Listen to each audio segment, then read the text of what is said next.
All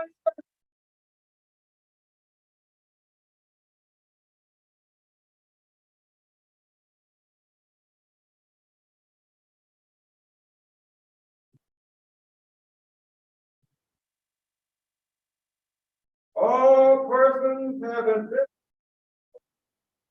chief judge and associate judges now sitting on bar for the District of Columbia Court of Appeals, join and give attention for our citizens of the United States and this honorable court. This honorable court now in session, please be seated and come to order.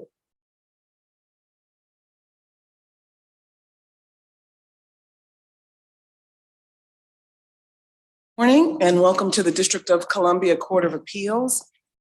The court is sitting on Banc as the full court today to hear the matter of Lauren MASHAUD versus Christopher Boone.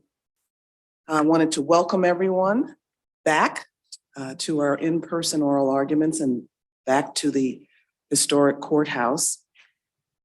As you may note, the judges are not masked during oral argument, and we've chosen to do this so that we can better hear and that you can better hear and understand our questions. Counsel during arguments, when you're at the podium, are free to remove your masks so that we can hear you better as well. For the folks in the courtroom watching oral arguments, however, we ask that you remain masked during the oral arguments. I would just like to take a moment to introduce my colleagues joining me today. To my right is Judge Stephen Glickman. To my left is Judge Corey Beckwith. We have Kate Easterly on the right, Judge Catherine Easterly, Judge Joshua Deal, Judge Lauren Ali Khan, Judge Roy McLeese, and Judge John Howard. Our counsel ready to proceed at this time? All right, counsel and amicus and interveners have divided up the time, and we've tried to be very generous with the time. We're also going to try our very best to adhere to the time, even though I know we may sometimes take you outside of the time with our questions. So counsel for the plaintiff, counsel for the appellant, Mr. Kaplan, you have 45 minutes for argument. Are you ready to proceed? Let me just state at the outset, before your time starts to run, that you can reserve some of your time for rebuttal and you let us know how much. Your argument will be followed by counsel for the amici curiae, Mr. or Professor Eugene Volk. And have I pronounced your name correctly? Bollock. We'll have 10 minutes of argument. Then attorney for appellee, Attorney Governor Jackson, you'll have 55 minutes for argument. The intervener, District of Columbia, you'll have 15 minutes for argument. And then attorney for appellant, Mr. Kaplan, you'll have a few minutes of your rebuttal time reserved. Okay. With that, are parties ready to proceed?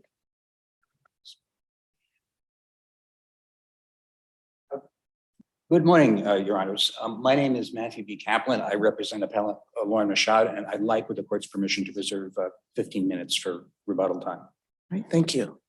I want to just briefly state the facts of this case, because they're very, very simple.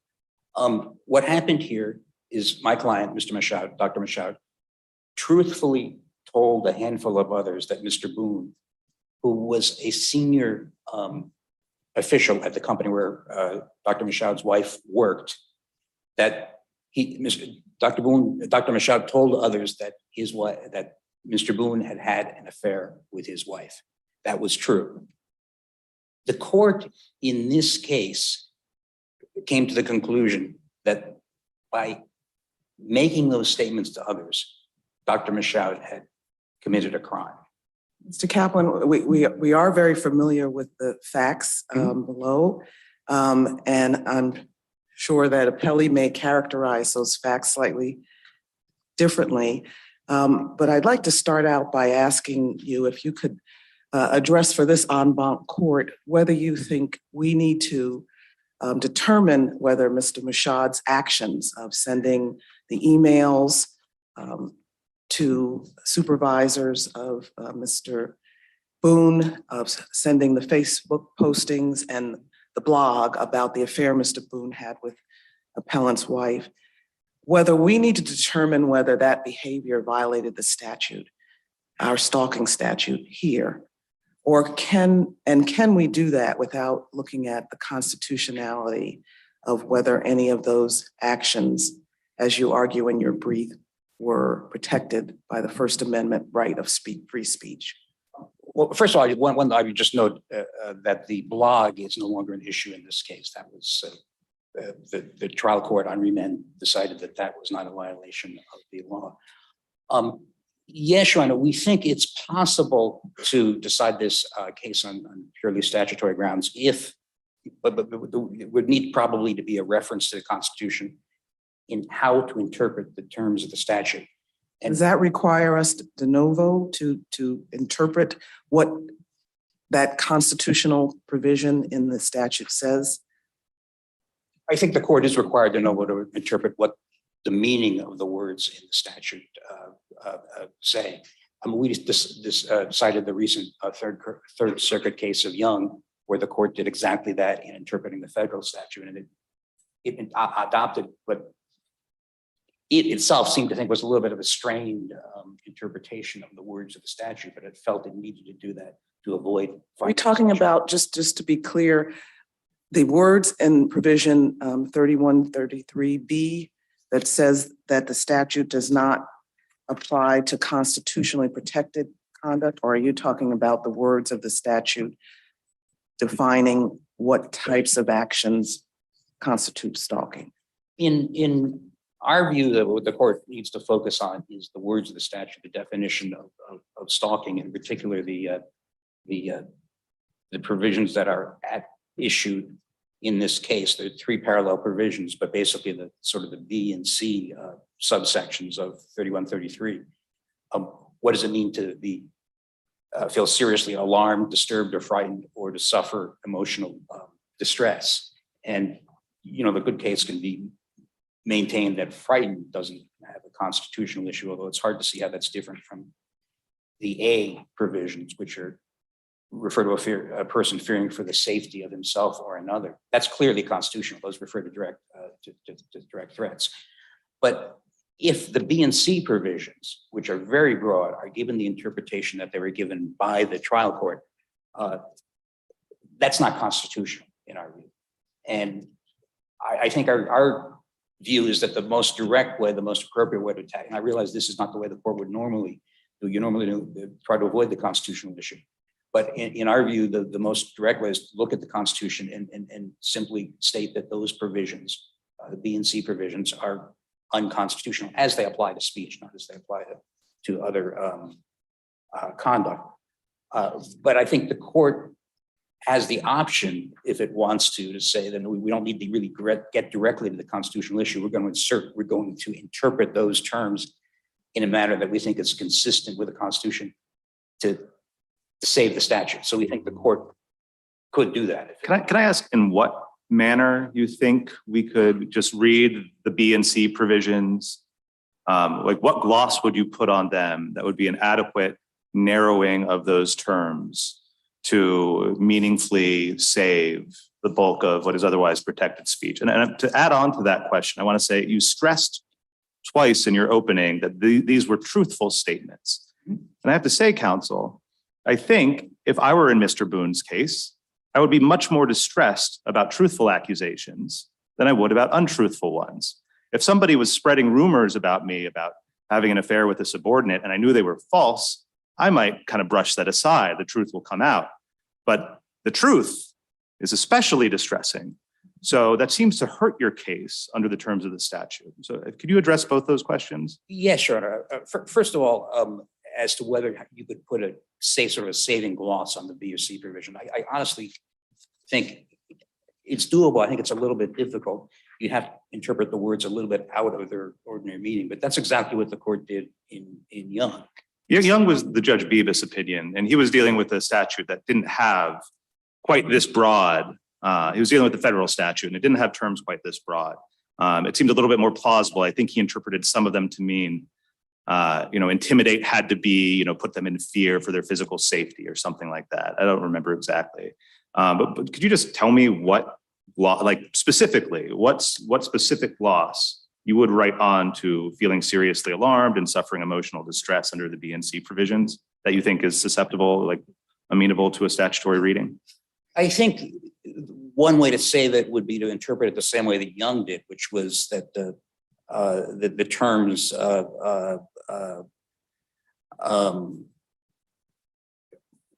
can only lead to a prosecution if the statements are such that they would lead a person to fear death and bodily injury. I understand your point, Your Honor. I think that that's difficult to get out of the statute, and that's why, in our view, probably the best way to approach it is directly go to the constitutional issue and then say those words simply are not constitutional. As to your other point about the statements being truthful, one of the reasons I emphasize that is that there's abundant Supreme Court precedent. One of those cases is Florida Star versus BJNF, which is involved the Florida law that said you could not publish the names of rape victims. But there's abundant precedent from the Supreme Court and other courts that, except in the most extraordinarily, possibly in the most extraordinarily narrow of circumstances, the state simply cannot make illegal statements of Oh, sure. I just mean that seems to jump to the constitutional question. As a pure matter of statutory interpretation, though, I agree with you that we ought to give more constitutional protection to truthful speech than to defamation and libel, which I think are just categorically excluded from that protection. But as a matter of statutory interpretation, what would cause you to feel more emotional distress?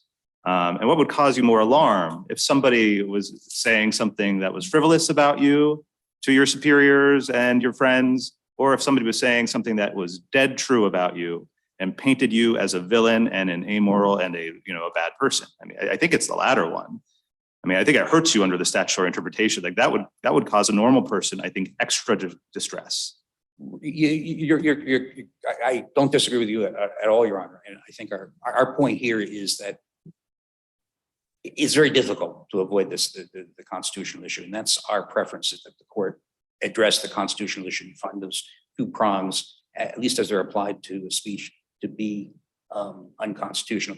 We present the other alternative because I think it is an alternative, and it is an alternative that would avoid the need to explicitly say that the statute is not constitutional, which understandably. Not to feed a fed horse, to use a vegan term. On this viable alternative that you say that we have, I just struggle with it because, the statute talks about as a result elements in sort of declining levels of seriousness, right? B is feel seriously alarmed, disturbed, or frightened, and C is suffer emotional distress, which seems to be less than B, right? And then there's the practical concern that if you really raise up the level of kind of the emotional result, you're doing that across the board, right? For all the conduct that the stalking statute prohibits, right? The following, the monitoring, the placing under surveillance, right? And is that what we want to do? I'm not sure that that's what the council intended. So if we do go to communication, right? Communication to or about another person, you think that is unconstitutionally broad? Do you want to make your pitch on that? Well, I think B and C, at least B to the extent that talks about making a person. I'm sorry to interrupt you, but could you just move your mic just a little bit closer to your mouth? Thank you. Does that hopefully that's that looks better? Thank you. In our view, B and C are not constitutional because they, again, B to the extent it talks about seriously alarmed or disturbed, presumably that means seriously disturbed. Frightened. I think my colleague is asking about Sure. 22-3132-8A, specifically last few words. It seems like perhaps the real problem here is with the course of conduct communicating to or about another individual that is problematic or potentially constitutionally suspect without having to go to 22-3133. I'm sorry, your question is that not a constitutional issue? She I'm was wondering trying to clarify for me, thank you, because I didn't give signposts to my question. I am looking at 22-3132, which, right, is the definitional provision, right? And defines what to engage in a course of conduct is, right? Because the stalking statute prohibits engaging in a course of conduct Right. that has these result elements. But you have to know what a course of conduct is. Right. And that's defined in 22-3132. You look to 8, you look to A, and a course of conduct is to follow, monitor, place under surveillance, threaten, or communicate to or about another individual. Right. That, the communicating to or about another individual, that seems to squarely present the First Amendment issue. Well, I don't know that you'd have a First Amendment issue if the communication was, for example, a threat. I think that's really the fact pattern that you'd see in these type of cases. So That's already handled in A. It says follow, monitor, place under surveillance, threaten. I think all of those are probably perfectly constitutional, but communicate to or about another individual could be something as silly as my saying, oh, to Judge Deal, something about Judge Easterly. right, I think it's I mean, read that way, which is what it says. It's very broad and it's not limited by the 3133 B and C language. So I don't disagree with that at all, that presents a severe constitutional issue. Council, we've been talking about two ways of construing the statute to avoid possible constitutional issues. One of them being sort of by analogy to the Third Circuit decision, interpreting all of the A, B, and C resulting states to be tied to physical safety. Another would be to focus on the word communicating and perhaps excise that or interpret it some way. But let me just ask you about a third, which is your opponent, one of your opponents, the district, argues that another approach to doing that is basically to kind of ratchet up the degree of intensity that is required under the B and C resulting states provisions. I take it you think that way of interpreting the statute does not suffice to eliminate constitutional problems. And if that's right, could you explain why you think that's not adequate? Well, I think, no, we don't agree with the district's approach, but I think in a sense, what Young did was ratcheted up the meaning of the words in the federal statute. And I think, another way, I wasn't so much thinking of the Young approach as ratcheting it as opposed to sort of narrowing the scope from what you otherwise might have thought would be covered, as opposed to like taking emotional distress and not saying it's tied to any particular subject matter like fear of safety, but just that the intensity required is very high. And you think that no matter how far one reasonably construes the intensity of those mental states, it just wouldn't solve the constitutional problem in your view? I don't think so, because I think it would capture an enormous amount of, one of the fundamental issues here is the trial court found, based on evidence, that what my client said to Mr. Boone really upset him. But I think the fundamental constitutional issue, or one of the fundamental constitutional issues, is that's protected by the Constitution. You can say things to other people that really upset them. And the way the statute is drawn, even if you ratchet it up, it would cover a lot of conduct that's constitutionally protected. We have a definition for emotional distress in 3132(4).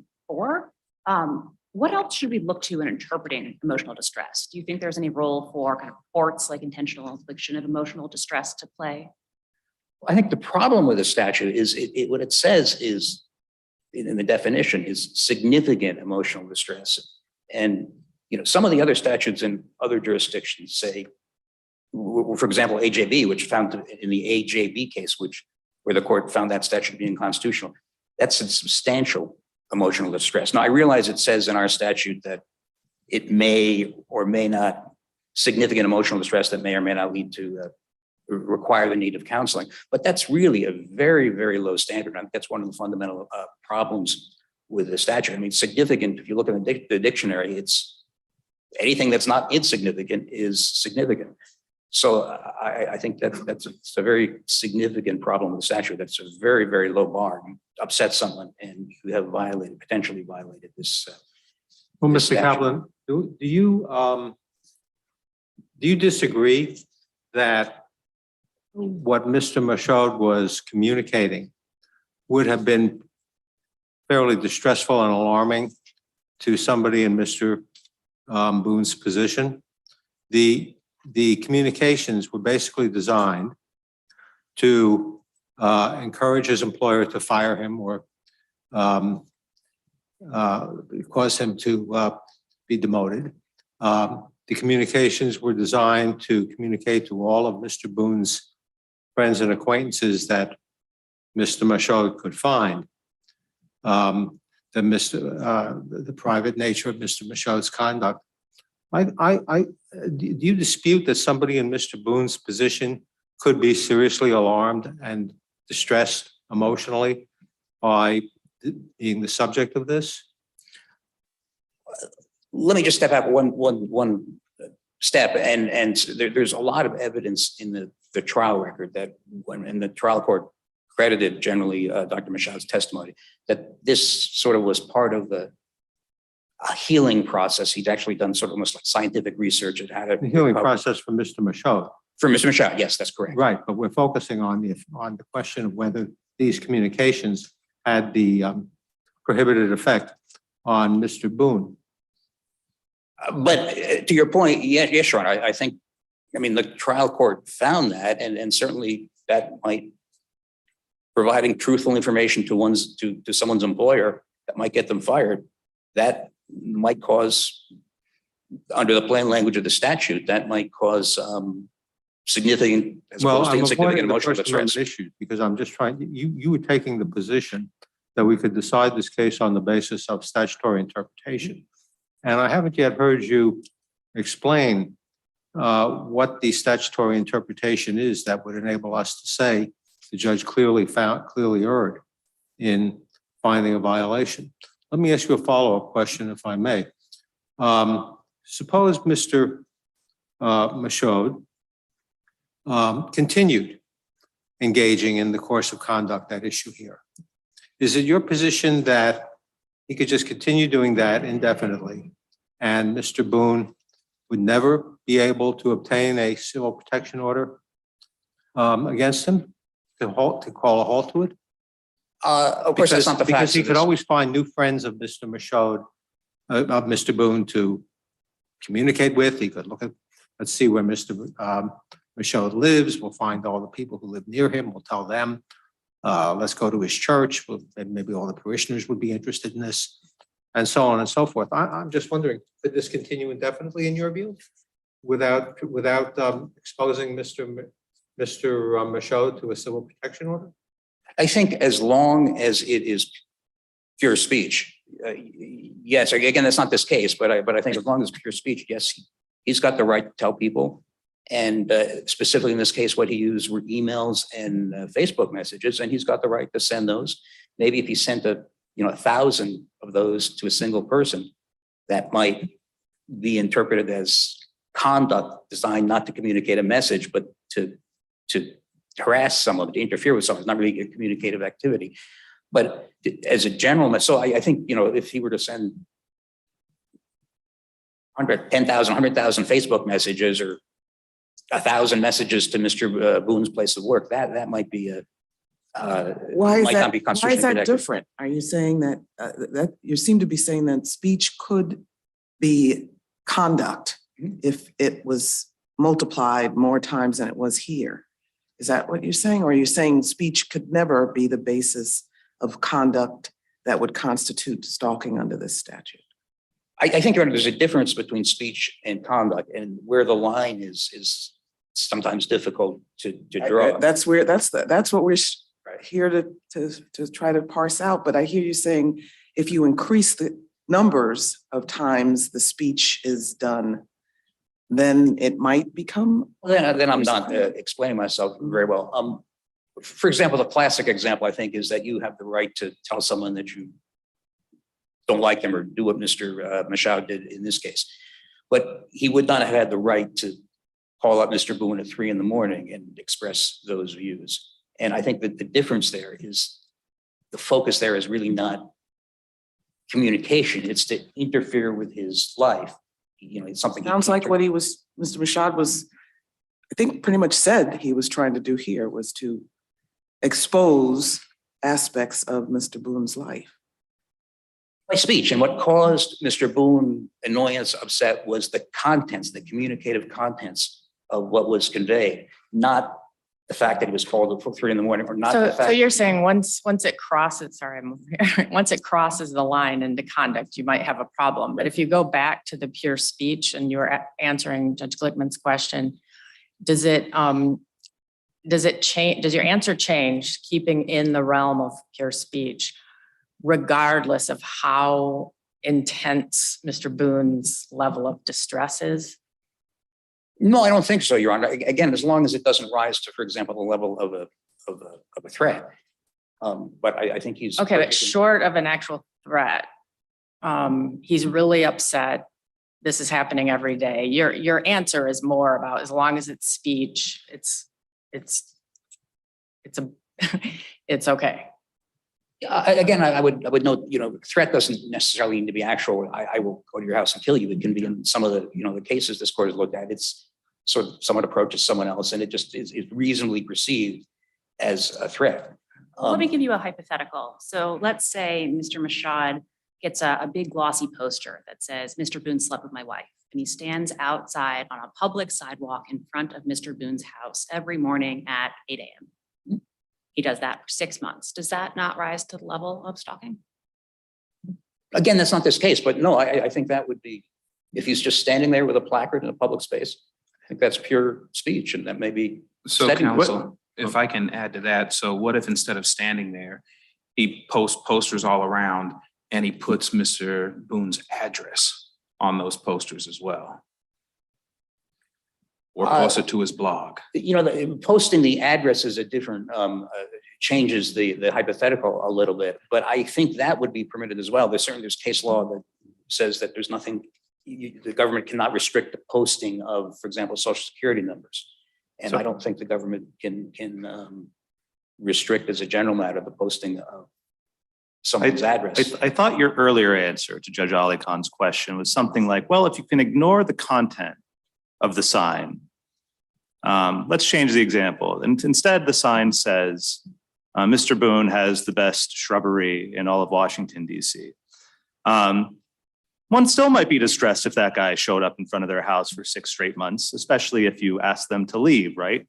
In that example, you might ignore the content of the sign and still say, the stalking statute is satisfied, even if we close our eyes to what the speech is. Again, Is that the way that you, I mean, I'm just asking, is that the way that you analyze it? Again, the facts are far different from this case, but yes, I think you are entitled to stand in a public space for as much time as you want and convey your message. I think that's fundamental to the First Amendment, and that may bother and annoy people, but I don't think that can be made constitutional. What if there were no sign at all and you just stood out inside in front of his house every day for 6 months and stared? You think that is constitutionally protected if he's asked to leave, that couldn't constitute stalking consistent with what provision, like what constitutional amendment prevents that? Well, maybe that's from being criminalized, I should say. Right, maybe that's not communication there. So I don't know if that would fall into this. Well, I think the issue there is there can be conduct like that. You can approach someone, you can stare at someone, and a fact finder can decide that under those circumstances, that's threatening. Reasonable person would feel threatened by that, given all the circumstances of the background. Counsel, while we're in hypothetical land, and turning back to something that I think would be viewed as pure speech, imagine that a CPO respondent has a vendetta against a person, and the person was a parent of a child who died. And imagine that every day the CPO respondent sends an email to that parent saying, you know, ha ha ha, your child died.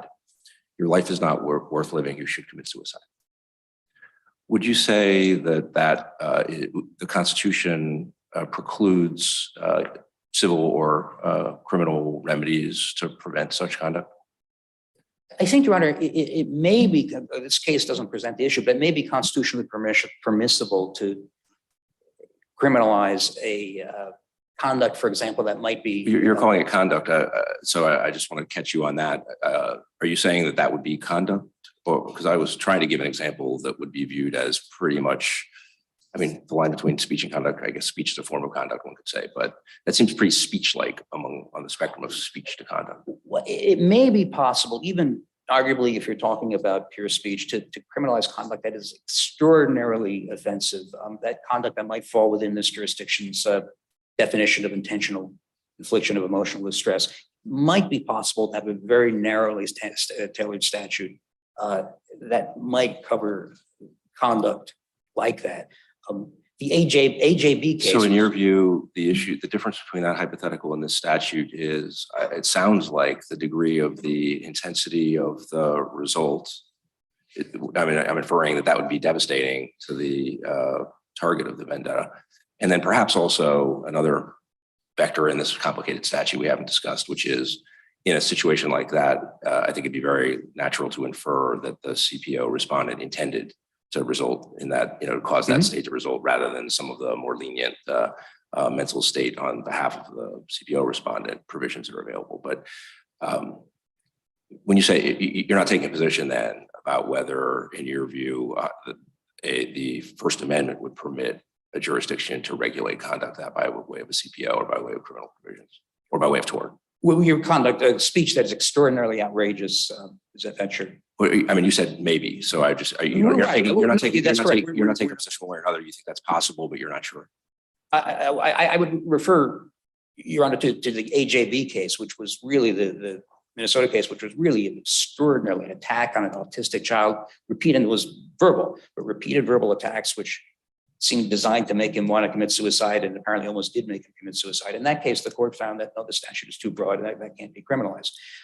My point is, we are not necessarily saying you could not have a narrowly, carefully crafted statute that might reach such conduct where it's almost the intent is to produce some kind of physical result that's repeated, extraordinarily,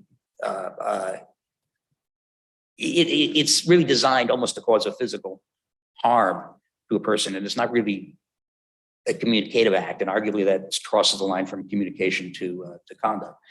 So your amicus, and maybe we'll ask him about this, seems to say wrote a whole article about how there's a difference about speaking directly to somebody who's made it clear they don't want to be spoken to anymore, and simply speaking about somebody. And he seems to think that's of constitutional import. I don't know if you've read the article. It's interesting, but do you ascribe to that view, or because I don't hear you voicing that opinion? Because this comes in play when we look at 22, 31, 32, 8A as well, where it's not just threats, surveillance, or communications to another individual, it's also communications about another individual.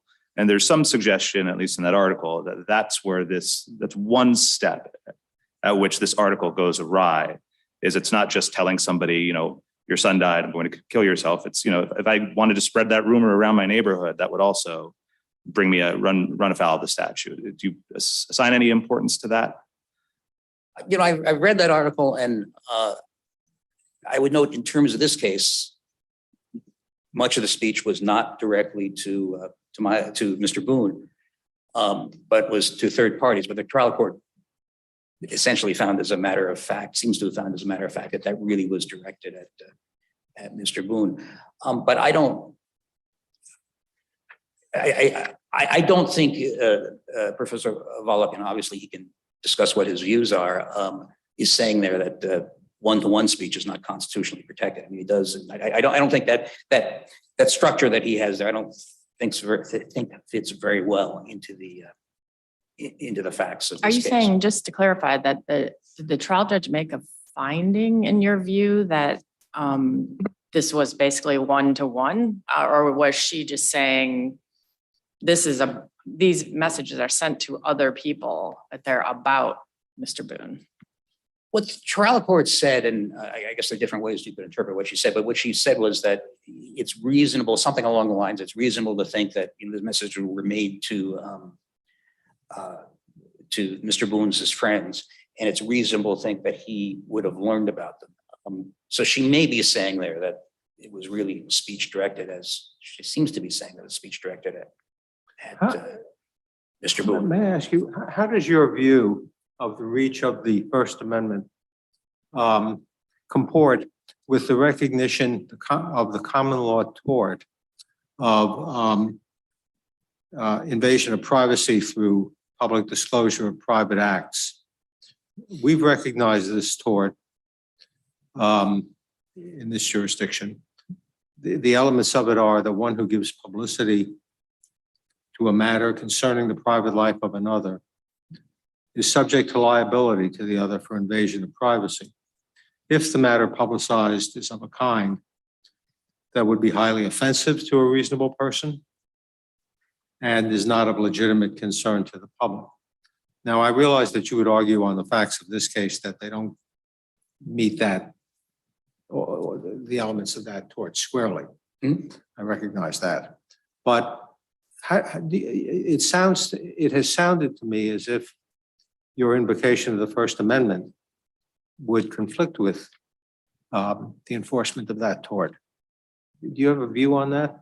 I think the First Amendment might well conflict with the enforcement of that tort, at least if the speech were truthful.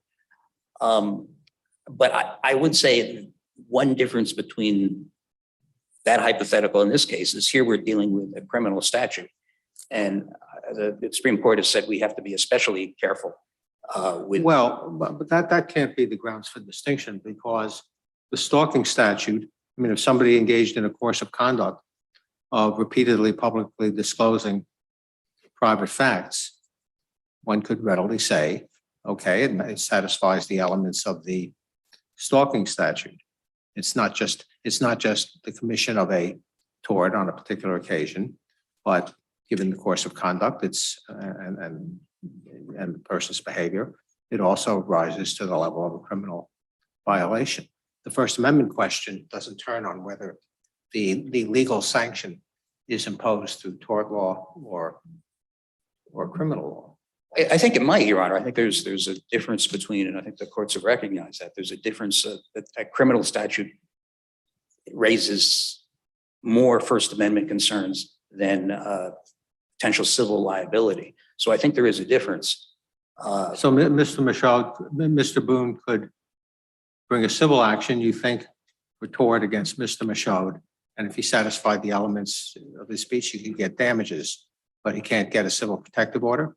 No, I'm not saying that. I think actually that the tort that that's recognized in this jurisdiction, I mean, I think that it seems to me inconsistent with, for example, AJB, where Florida Star, where the Supreme Court basically said it's almost never permissible for the government to restrict truthful speech. And it uses the example, maybe possibly if you're in a time of war and you publish when a ship is going to be sailing to a specific port, that you might be able to. All I'm saying is never is a strong word, and the existence of this well-recognized tort seems to collide with it, and I'm not sure what your answer is to that. I think that the court may have said that the tort may suffer from severe constitutional difficulties as it applies to. It seems like a striking result. That seems like a striking result, does it not? That the well-recognized tort of invasion of privacy is unconstitutional. Doesn't that seem strange? My understanding of that tort, Your Honor, is that it's really my understanding of that tort is that as a practical matter, it's seldom invoked, and there's limited case law interpreting it. And I don't claim to have looked at that issue in any. Well, if you think something is seldom invoked, let me give you a variation on this, which is actually becoming quite common and actually may be covered by our statute. It's a little unclear. There's a practice called doxing. You've heard of it, where people spread all sorts of personal information that they obtain by searching the internet, typically, to the public or to members of the public. Is the law powerless to deal with doxing? Probably, Your Honor, it's truthful information. I think it's probably probably not permissible to And that's your restrict view of the First Amendment. That's not simply a question of statutory interpretation. under the First Amendment. But I would say that there's a difference. I mean, that's very different from this case in that the fear about doxing is that it will put someone in physical danger. And so, there's somewhat of a different issue there. There's no way that anyone could interpret what happened in this case as something that might have put Mr. Boone in physical But danger. that is the underlying concern of the stalking statute here, that a course of conduct, particularly one that escalates over time, that places someone in fear or causes emotional distress, or the elements of the stalking statute are to avoid an escalation of a certain kind of conduct. But if I'm understanding your argument, the only interpretation that would constitutionally satisfy the concerns you raise about the First Amendment here are if we read the language in provision B that the section does not apply to constitutionally protected conduct to mean only that unprotected conduct that our case law has already delineated, like fraud, defamation, speech integral to criminal conduct, which I want to ask you about, obscenity. Those are specific and narrowly carved out exceptions to lesser protection under the First Amendment to speech. Are you saying that's the only way to read this statute here? The only kind of speech that would be covered, I guess, under the stalking statute and prohibited would be speech relating to obscenity, fraud, threats, child pornography, fighting words.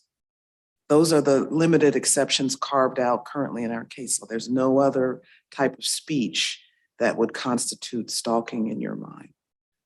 And I guess if you answer that, your opponents are saying, as I understand their argument, that this would fit within one of the exceptions, speech integral to criminal conduct, i.e. the stalking. Right. I think our preferred interpretation, our preference for the way this court should rule is that it should find the B and C, the very broad provisions of the statute. I'm having trouble hearing you. To have those provisions, the B and C provisions, deemed unconstitutional because it's very hard to interpret those in a way that would be constitutional. You mentioned, Your Honor, that the overriding concern in presumably in implementing the statute was concerned about the possibility of, one of the key concerns was the possibility of domestic violence, of sexual abuse. But the way it's worded, what the statute actually does is it prevents a person, or arguably prevents a person from exposing private details about the misconduct of another person. And, we made the argument in our brief that this is, the woman who came forward in the Me Too movement might not have come forward in the District of Columbia because they were talking about private things which really bothered people in power and caused them surely significant emotional distress. And so I don't think that the statute, the way it's written, really achieves the objective of the council in deterring sexual abuse and conduct of that nature. On the issue of whether this statute can be, or this conviction, or this determination that Dr. MASHAUD violated the law can be upheld under the exception to the First Amendment for speech that is integral to criminal conduct,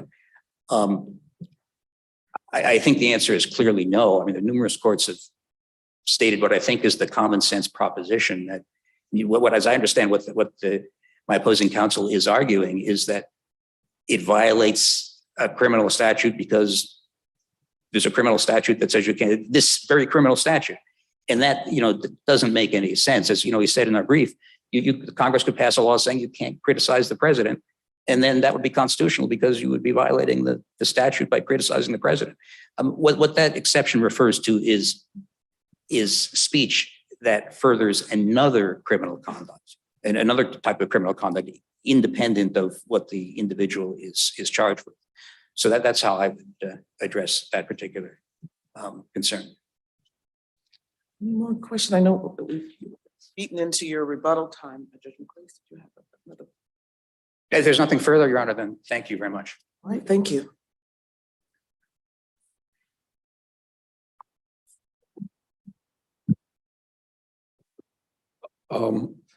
Excuse me. Good morning, Your Honors. I'm Eugene Bollick, representing as amici myself and the Protect the First Foundation.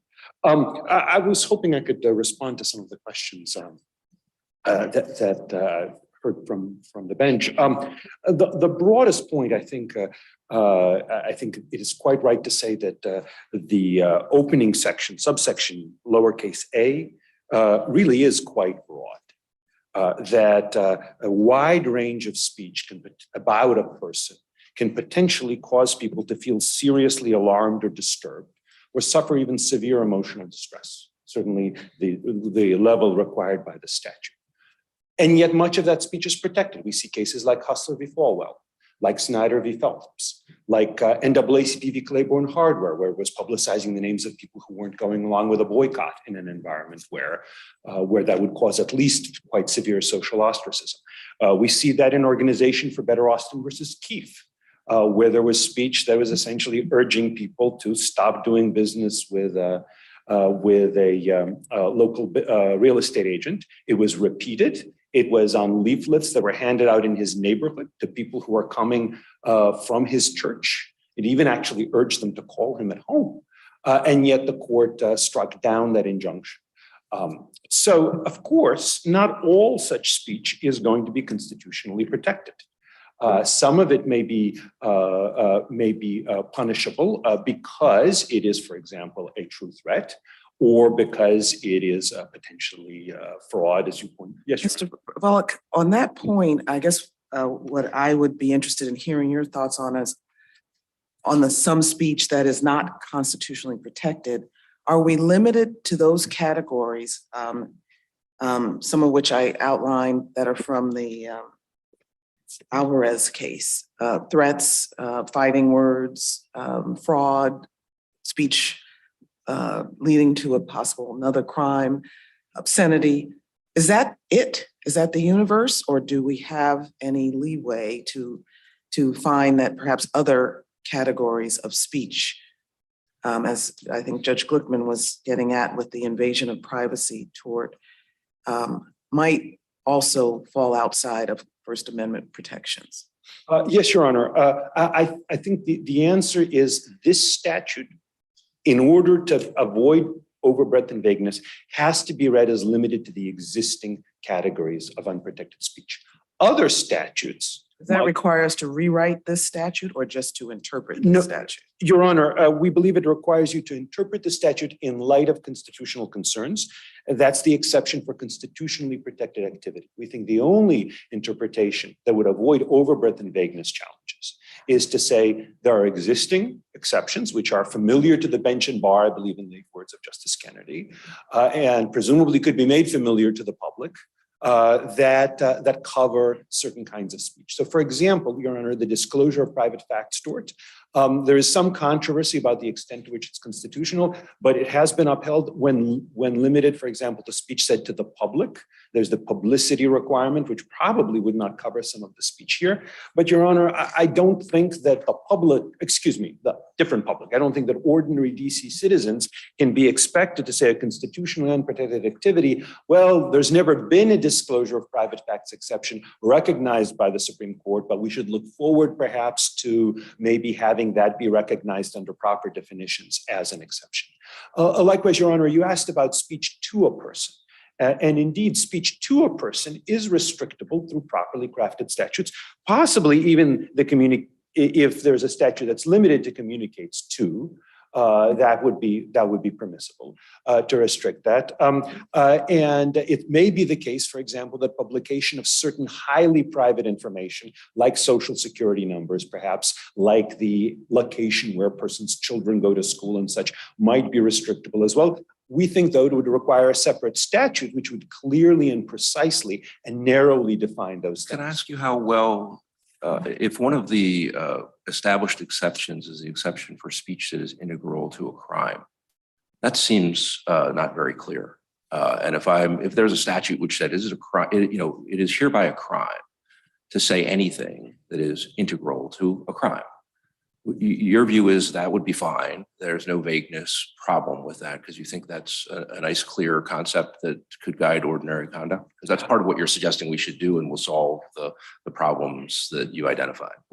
Your Honor, I have to confess, since I wrote about an 80-page article on just the scope of that exception, that I have to admit that it is not entirely clear. Nonetheless, the court has generally viewed it as an umbrella for things like the solicitation doctrine. And there are statutes that say it shall be a crime to solicit another crime. Likewise, the incitement exception has sometimes been explained as related to that. And how would extortion fit into that model, for example? Your Honor, so extortion in the sense of threats of violence, in the sense of give me money or I'm thinking of non-violent extortion. Your Honor, essentially blackmail. Yes. Yes, Your Honor, it turns out that lower courts have wrestled with that before. I'm not sure there is a well-settled exception, and I'm not sure that it's speech integral to a crime as such. It's a form of threat, although it's threat not of illegal conduct. What makes it complicated is it's a threat of speech.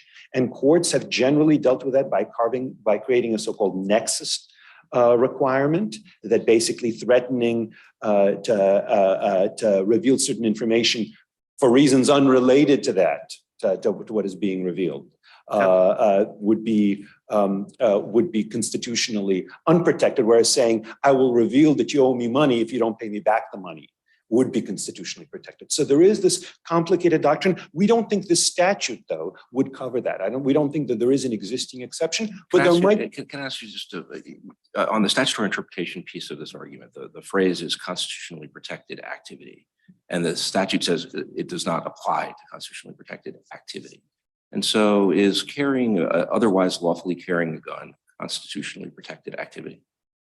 Your Honor, under BOONE, we think that it is, yes. So you're saying that if part of a CPO offense is based on the fact that the CPO respondent was outside the CPO petitioner's home with a gun, the statute doesn't apply to that because it's constitutionally protected activity?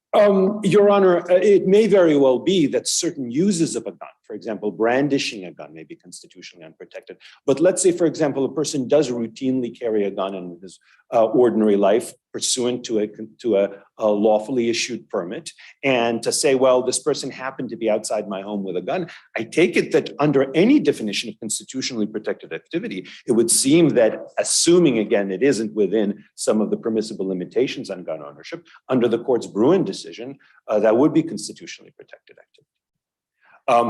So just to be clear, the way you read that provision is that you have to carve out any act that in isolation it would be correctly described as constitutionally protected activity, and the statute can't apply to it as part of the course of conduct that would give rise to a stalking prosecution or a CPO resting on stalking. Your Honor, we think that would generally indeed be so. We wouldn't say entirely in isolation because all acts acquire meaning in some measure from their context. The same statement might be threatening in one context and not in another.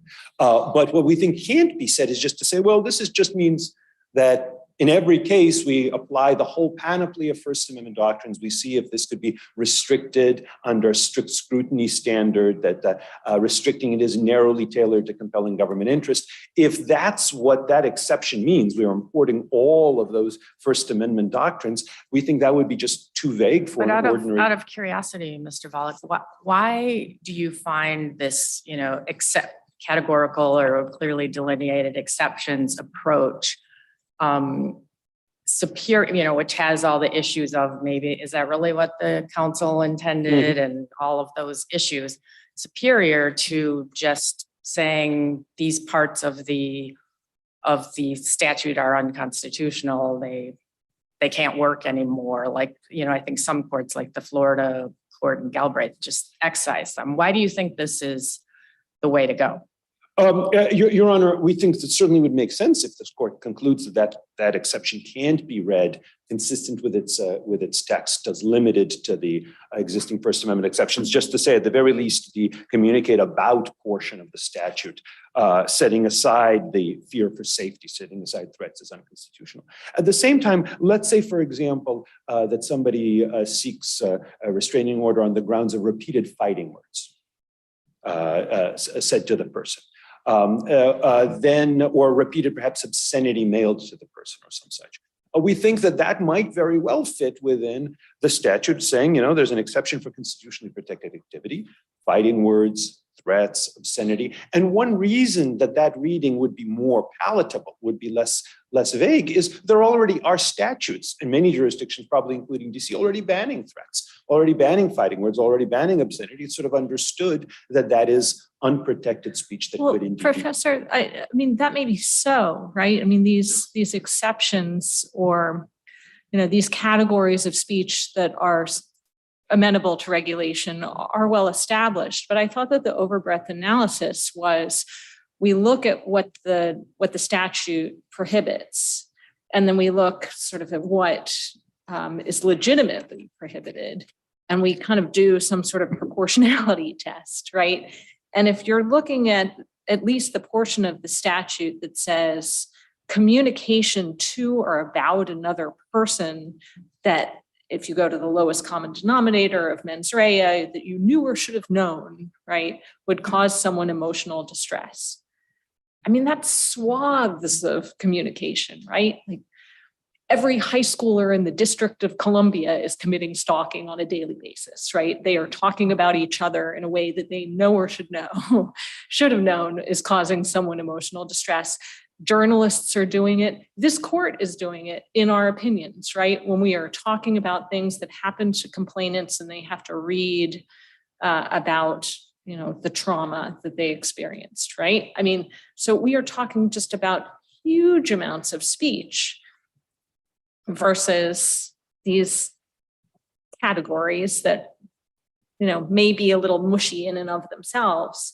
So why is it that we don't want to just say, we're going to take out that communication part of the statute, send it back to the legislature and say, try again.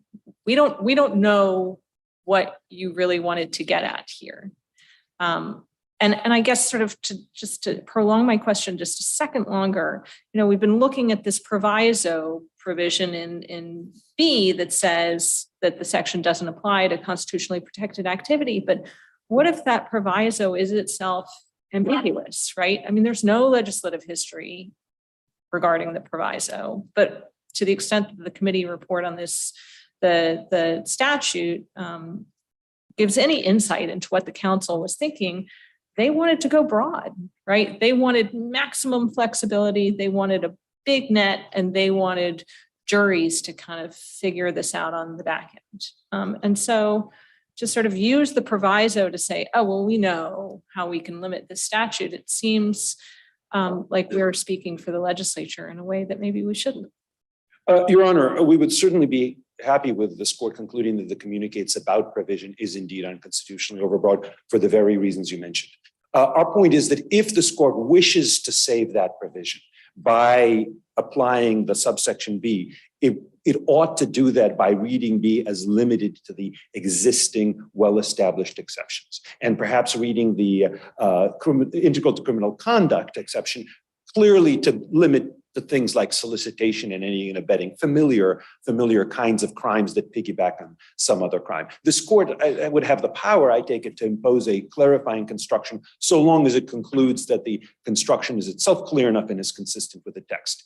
The one thing we want to caution the court against is just reading constitutionally protected activity as Judge Beckwith's dissent pointed out below, as essentially as a kind of a truism, as basically saying, well, this just means means anything that's constitutionally protected when you apply all of First Amendment law, which those high school students certainly don't know about. So if this court wants to strike this down on its face, there certainly is ample reason to do that. But if it is to be saved, it needs to be saved through a construction that reads subsection B as limited to the familiar exceptions. Do you think subsection B is an exception to A, or is it a threshold inquiry?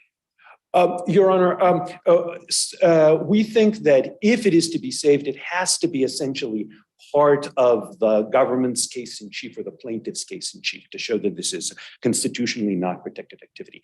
If it were an affirmative defense, then it would be even more clearly unconstitutional. There are Supreme Court cases, for example, Philadelphia Newspapers versus Heps, that make clear that at least in public concern cases, the falsehood of a libelous statement has to be proven. You can't just put on the defendant the burden of proof. One other factor that might be related to this is that to the extent this court concludes that some of the elements of subsection A are kind of constitutionally significant, that what makes perhaps, if this court so concludes, what makes some of this protected is, some of the speech punishable is the presence of sufficiently serious alarm or disturbance or emotional distress, then this court would also need to independently review that rather than just deferring to the factual findings under the Bose Corporation v. Consumers Union doctrine of independent appellate review. So one way or the other, the burden needs to be on the prosecution or the plaintiff with independent review by this court that the speech is constitutionally unprotected if this court decides to salvage the statute rather than striking it down as overbroad. Mr. Volokh, may I ask, do the criticisms that you levy against this statute basically apply as well to the federal stalking statute, which does not have a sentence like subsection B here? Your Honor, yes, we believe they do. And this is why we think, for example, the Sriniowski case from the Eighth Circuit, which came after our brief, but before the reply brief, so it's cited in the reply brief, is correct to basically read the statute as essentially just limited to the existing exception. Likewise, Young from the Third Circuit applied Gonzalez, which is a case that I know the district relies on pretty heavily, also a Third Circuit case, to make clear that statute would also be limited only to the First Amendment exception, such as threats, such as speech integral to criminal conduct, and perhaps a few others. Now, as it happens, it is true that a few federal court decisions have been written in broader terms, although— You know where I'm going. Well, I don't have to go there because you— Right. Yes, Your Honor. So we think in this instance, actually, the state high court decisions that we cited, AJB, Relaford, and some of the other state court decisions are actually more sound in this respect than the federal ones. Although we should also note that the federal decisions, generally speaking, involve conduct, either speech that's clearly within one of the unprotected categories, or also, as Judge Watford in the Ninth Circuit case pointed out, speech that's not speech, but clearly unprotected conduct. It's more the language in some of those cases that we think is unduly broad. I asked if the cases, especially the Supreme Court cases, are often unhelpful in drawing distinctions between overbreadth and vagueness. You know, they sort of lump them together and say it's overbroad and it's vague, or it isn't.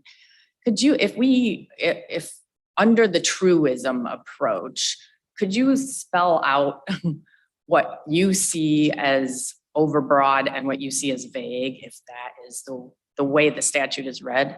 Yes, Your Honor.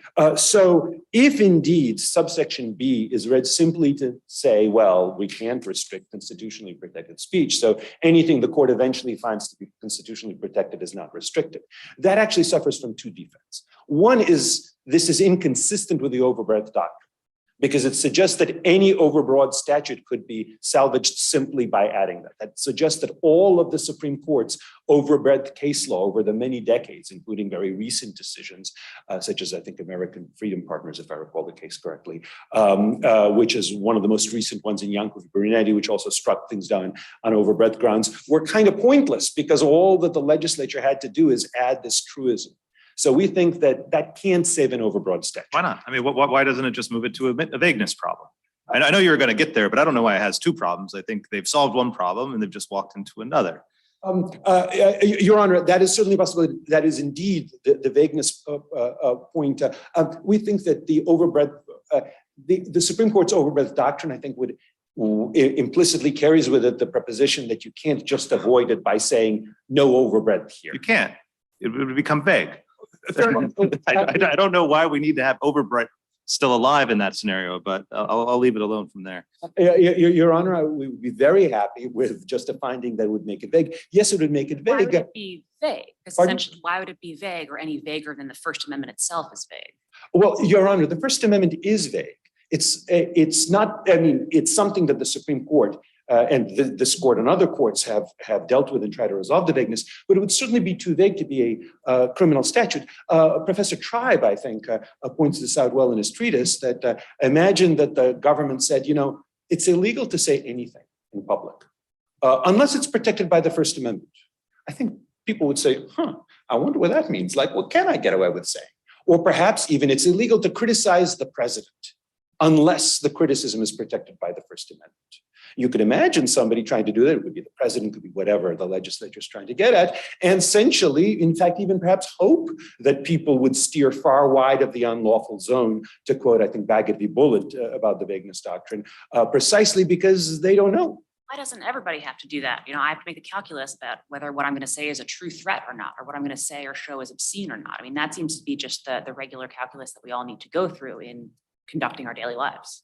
Well, Your Honor, it's true that there is some vagueness in the true threats doctrine and regrettably in obscenity as well, but those are actually quite narrowly cabined. So for example, if somebody is trying to think, well, is my movie going to be obscene? You know, if it doesn't discuss sex in a way that is patently offensive as to particular statutorily defined elements.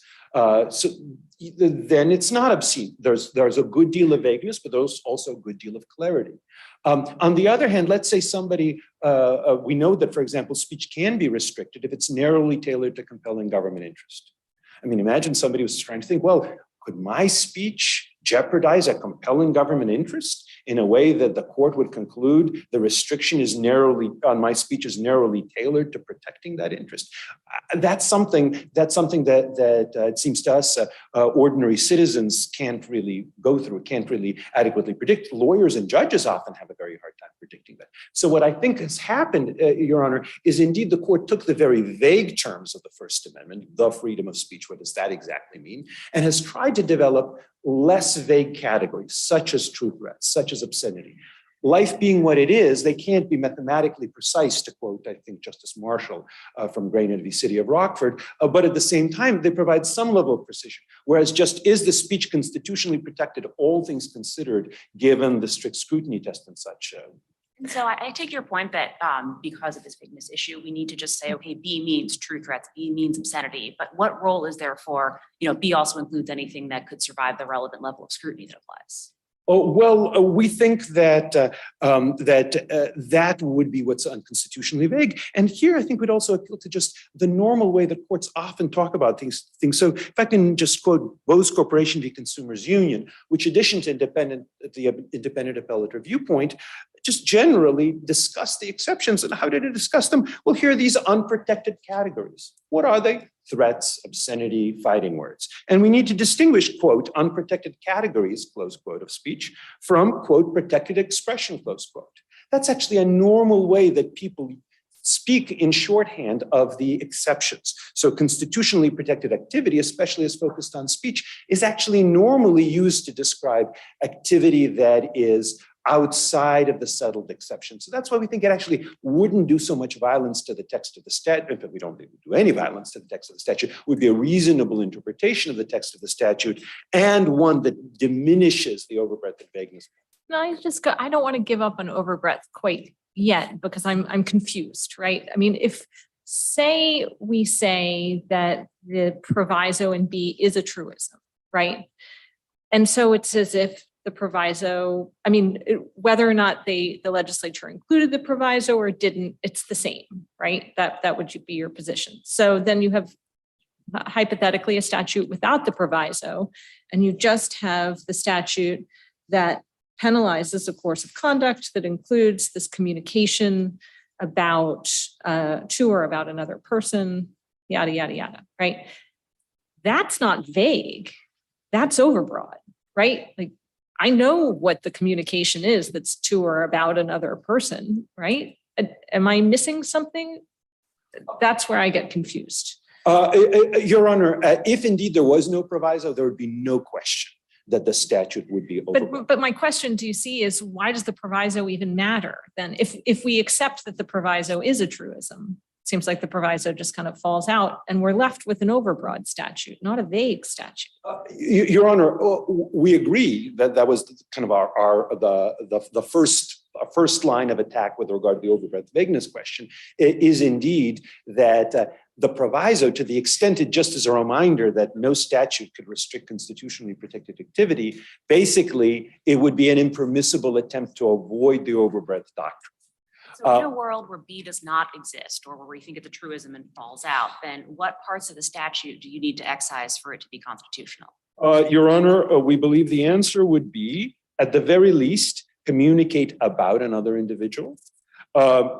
If it depends on your views of statutory, essentially of severability, you might say that when it comes to the speech that puts someone in fear of safety, especially intentionally, basically threats, then maybe it's okay to have speech about that is threatening. That would be the true threats exception.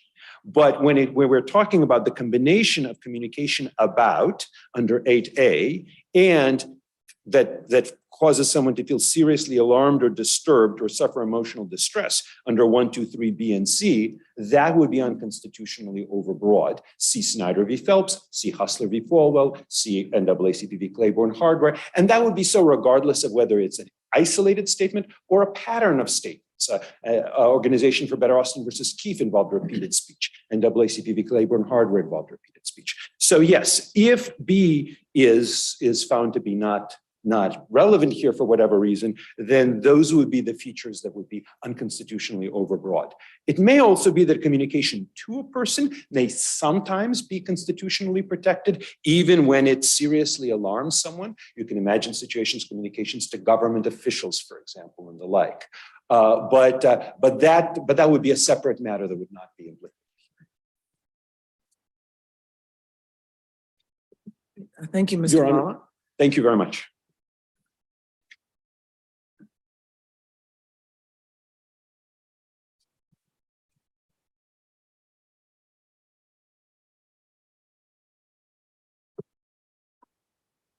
Great. Good morning, Attorney Governor. Attorney Jackson, excuse me. I called you. Your Honor. May it please this honorable court, counsel, amici, the stalking statute's exception for constitutionally protected activity should mean that the statute applies to conduct which falls within the established exceptions to the First Amendment, because those exceptions, Your Honors, comport with the very deviant behavior which this statute was meant to prevent: the use of defamatory, obscene, libelous, insightful, threatening, or fraudulent type of conduct that perpetuates this feeling of being seriously alarmed, disturbed, or frightened. We know this, Your Honors, from the legislative intent, which states that the council's intent was, quote, to hold stalkers accountable, unquote. This notion of accountability, Your Honors, is important because it does suggest that there is a bright line over which conduct can cross to be considered illegal.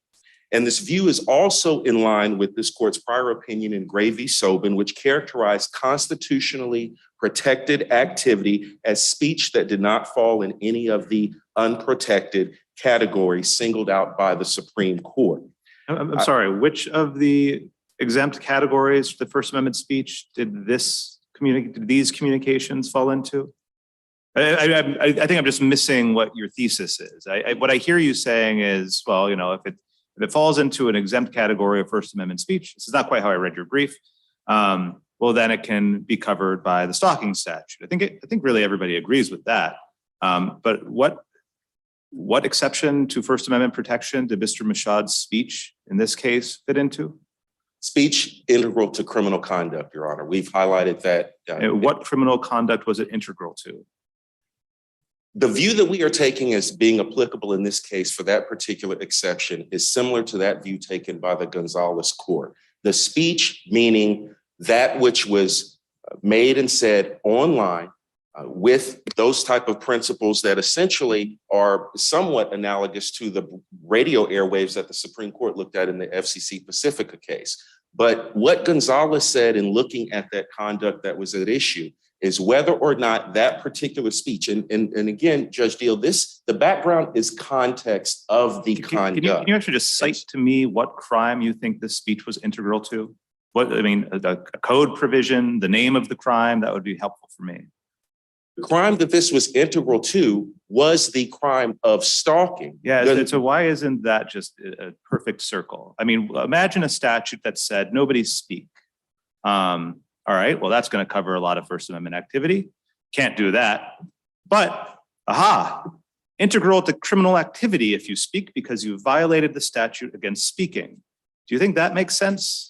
In that example, it does not make sense, Okay. but the reason why it's not a circular argument, and this is what the Gonzalez court said, Your Honor, was that if the speech that is being considered integral to criminal conduct has no other purpose under the statute than to legitimately harass or annoy who is being spoken to, then that speech is considered illegal. And I think that's where, in this instance, the trial court had to make a finding of looking at whether or not the specific mens What rea about bringing Mr. Boone's misconduct to light to his employer? Does that have no value? I'm sorry? What about bringing Mr. Boone's misconduct to light to his employer? Does that have no value? What if this was a sexual assault? And Mr. Boone, Mr. MASHAUD contacts Mr. Boone and says, so here's contact number one. Mr. Boone, I know what you've done. You've sexually assaulted somebody. My next calls are going to be to your employer and then to the police. I think you would agree with me that would be extremely distressing to Mr. Boone. It would fit within the terms of the statute. It would cause him, I think, extreme emotional distress. He could expect to go to jail, assuming the allegations were true, as they seem to be here. So what, in that case, that communication would have sufficient value, whereas simply reporting a non-criminal sexual affair has no value? Is that your stance? I think my stance is being interpreted a little bit differently by Your Honor. I think what I'm trying to get at, Your Honor, is that in every case under the stacking statute, and the cases are clear on this, has to be looked at on a fact-by-fact analysis and basis. And it starts with the mens rea. I understand Your Honor's jumping to whether or not Mr. Boone, in that scenario Your Honor alluded to, was feeling threatened, harassed, etc. But as Judge Blackburn-Rigsby said in her dissent in the Coleman case, when looking at the statute and when analyzing the speech in terms of its intent on the hearer, does contextually it show any indicia of that speech which is meant to annoy, harass, in those terms that were applicable to the statute when the opinion came out, but under the new statute even, whether that speech is meant to alarm, disturb, or frighten, or reasonably if the person knew. I'm going back to Judge Deal's hypothetical, why wouldn't that speech report of a sexual assault, a true sexual assault, alarm, distress? I don't understand. It may very well alarm or distress them, but we have to look at what the council's legislative intent was in enacting the statute, and that was to prevent. I'm looking at the committee report, and the committee report indicates that the council's intent was to go broad, right, and not really to set many boundaries at all, right? They have a hypothetical of the familiar example of a man and a woman going on a date. After the date, the man is interested and repeatedly contacts the woman for another date. The woman, meanwhile, is not interested and does not respond to communications. At what point does the man's conduct become harassing to the woman? The answer is not found in bright line distinctions between strict definitions for acceptable and alarming, and neither is it in the intent of this legislation to accurately pinpoint that distinction. I mean, the council seemed to sort of throw up its hands and say, we don't really know. We're not going to try. We're going to leave this to juries. So I'm not quite following your assertion that the council had some clear plan here. I think In what the fact, plan. they had a plan not to have a plan. I think what the plan was of the council, Your Honor, was in fact to leave it to the discretion of the judges that are hearing the CPOs as fact. Why is that not vague, if not overbroad? Well, as this court stated in the Smith case, the language in the stalking statute is not vague or overbroad because it's very clearly delineated as to what type of circumstances it is the conduct that it is supposed to inhibit or prohibit. The Smith statute didn't have this language that we're looking at right now. Am I correct? I'm sorry, what The statute? Smith case did not interpret the language that we're looking at right now. Is that That is correct. It was a different set of limits that had to be reached in order to consider the So I language. don't understand why Smith helps us in this case. Well, it Or helps. helps your argument that this statute as written is not vague or overbroad.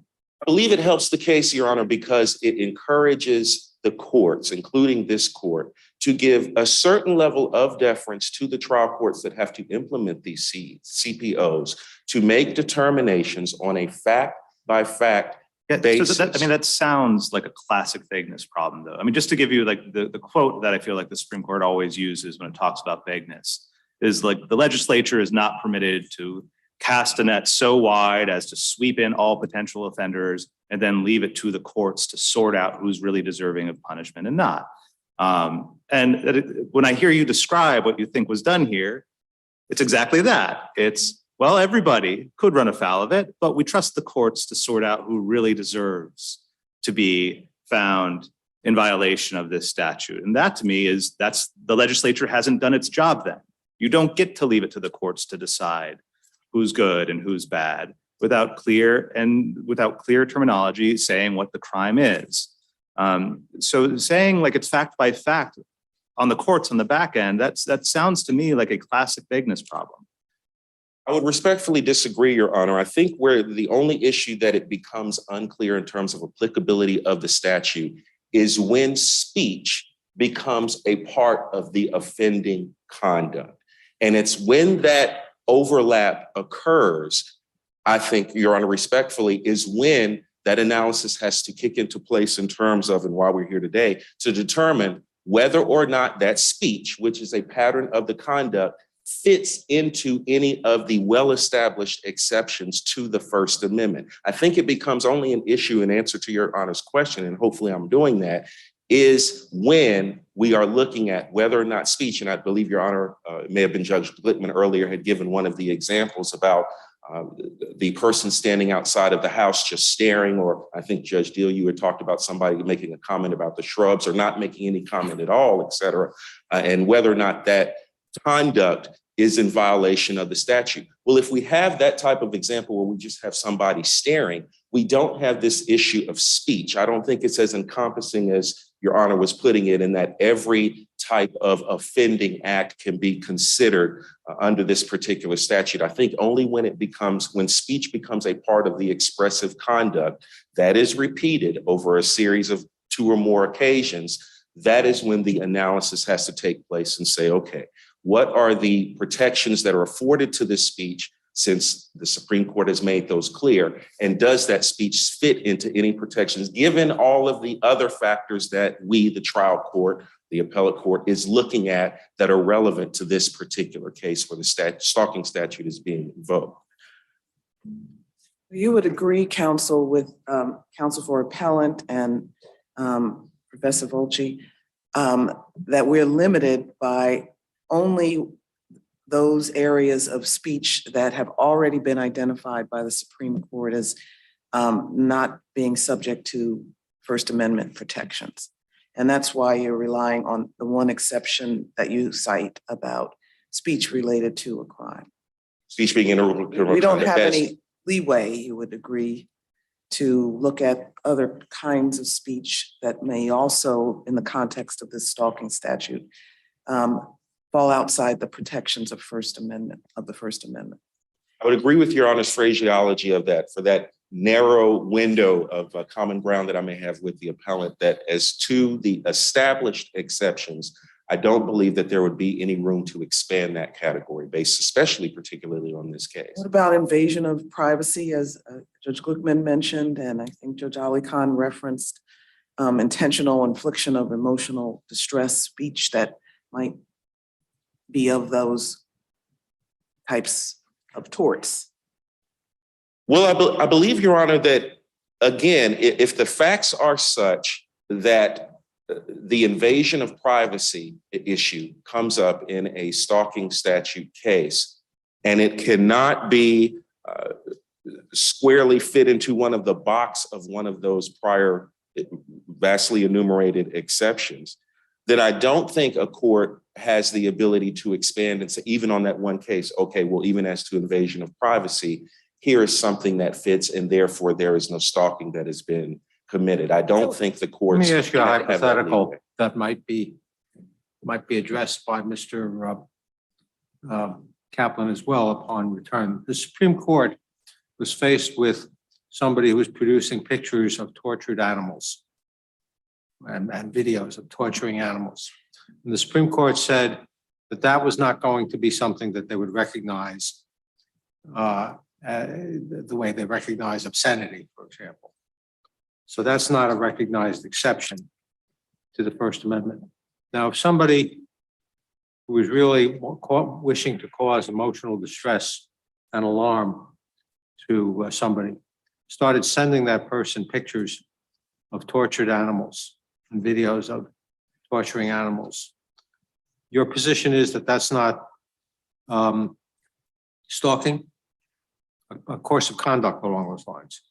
Your position is that's not stalking because that's not a recognized exception to the First Amendment? The act in and of itself in that example, Your Honor, perhaps may not be stalking. I think where the inquiry would have to be would be the intent of the sender of those pictures. What was there? And that's what the statute and the case law, quite frankly, looks at when making this analysis of the context of the speech. We see that phrase, Smith case throughout the. What if the intent is to disturb, right?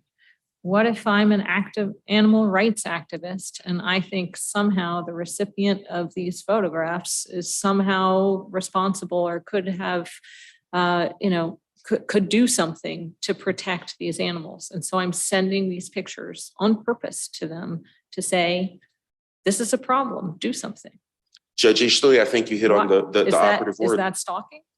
With the operative word there in your example, on purpose, I think that fits squarely within the stalking statute. If that is done purposefully over a number of times, and I don't think one send would do it, and that's what to go back to the facts of this case and segue, we have more than just one sending of a message with the frequent sending of Facebook posts to various friends, So et cetera. Why haven't you just criminalized all manner of activism?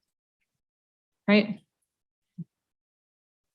It's not criminalizing activism.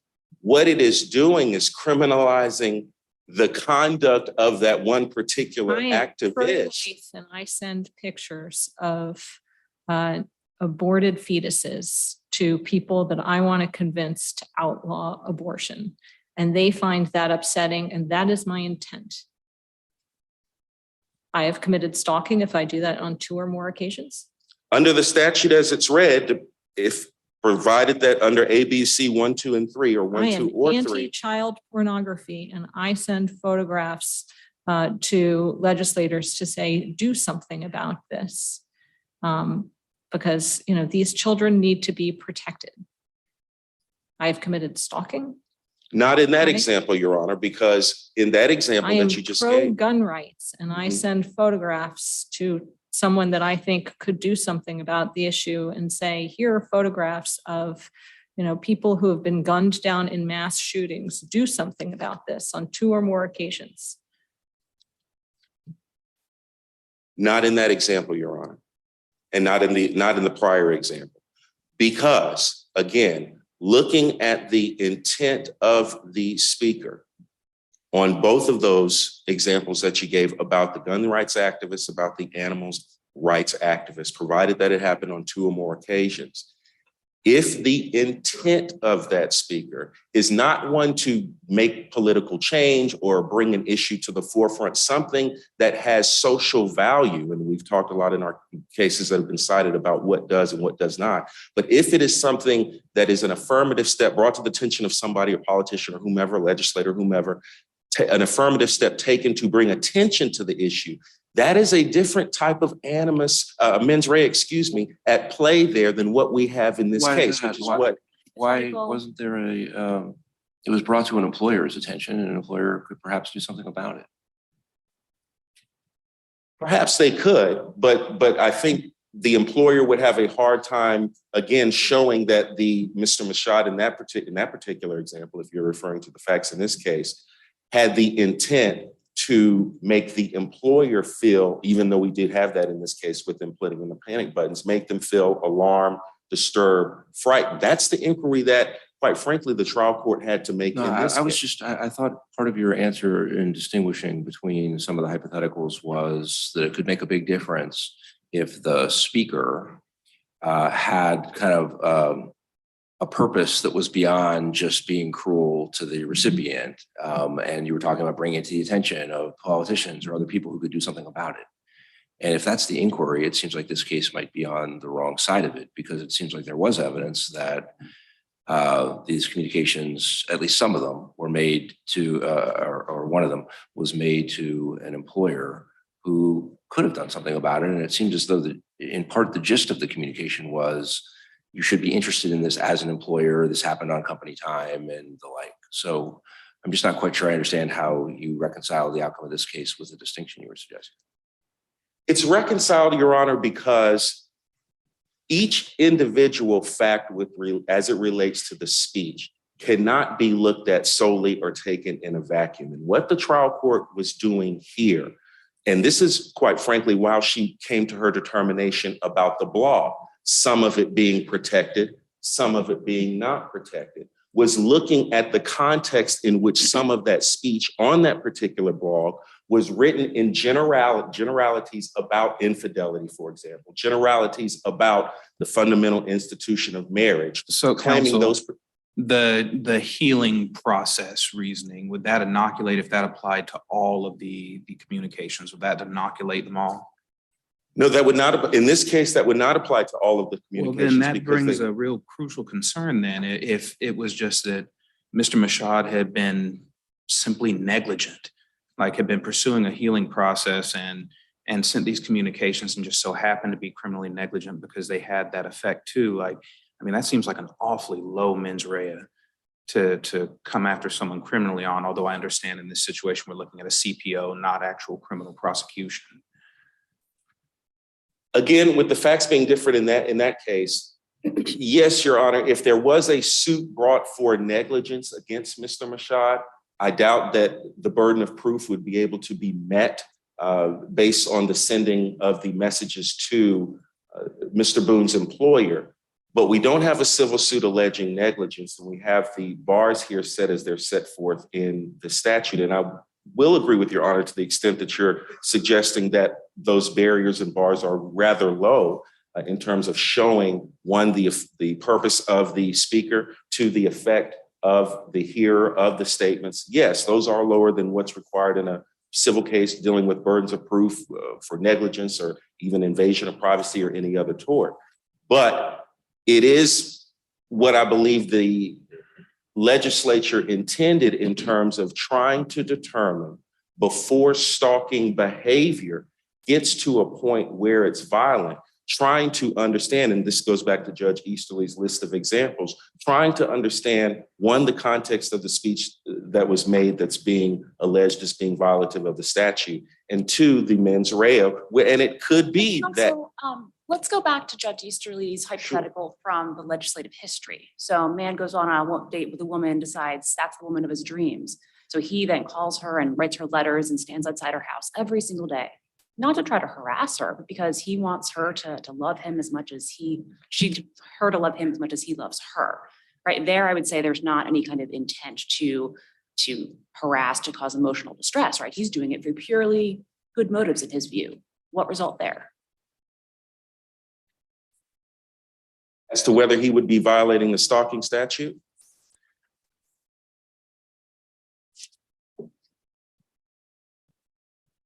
And that seems to be the hypothetical that the council had in mind in what it was trying to criminalize. In looking at the stalking statute as it's phrased, taking your honor's example, he could very well be in violation of that statute. So if that's the case, why is your mens rea distinction? I mean, that there's a case where he has no mens rea to cause emotional distress or alarm. that there's no mens rea that causes. He's not intending to cause emotional distress. Oh, perhaps I misunderstood I thought you said Just that wants a he's trying second to. date. He just wants to be, put himself, write letters, sing songs, do whatever to get a second date, not to harass, not to alarm. The court, if a civil protection order was filed against that gentleman, would still have to make the determination. I don't think it eliminates the mens rea element completely. I think the court still, even in that scenario, would still have to, and maybe there are no other acts other than what your honor alluded to in terms of what he did. Here, we don't have that in this case. We have a panoply of others. But if all of what happened is what occurred, as your honor had explained, then again, the mens rea analysis still has to be performed based on the stalking statute. And I know it goes back to Judge Howard's concern as to whether that bar is very low. And it may be unfair to those who engage in that behavior of trying to profess their loves to others and go overboard when they don't intend to. But nevertheless, that again is what the intent of the legislature is trying to. I thought that you said that in my activism hypotheticals that they would not fall, some of them would not fall under the stalking statute. But in my activism hypotheticals, my intent is to cause distress, right? I'm reaching out not necessarily to politicians, maybe to members of the community that I think can band together with me to affect change, right? But my intent is to cause distress because my hope is that with this distress, that distress will be galvanizing, right? That will win me support in my campaign against whatever it is that I'm protesting, right? But I don't understand where intent falls in my activism hypotheticals. Me in being an activist, I'm committing stalking and communicating about these things that are distressing, that distress me and that I think should distress other people. That's stalking. In your honor's example, yes, I do believe that taking those facts as applied to and applying the stalking statute to those facts, based on if that were to be the testimony before the CPO judge in terms of the intent of the speaker, that speech was directed at a particular, and I think that's another element too that the CPO court would have to look at is whether or not and to whom that speech was directed. I do believe that example could cross over into the arena of stalking if it is repeated on multiple occasions as the statute requires. Yes, Your Honor.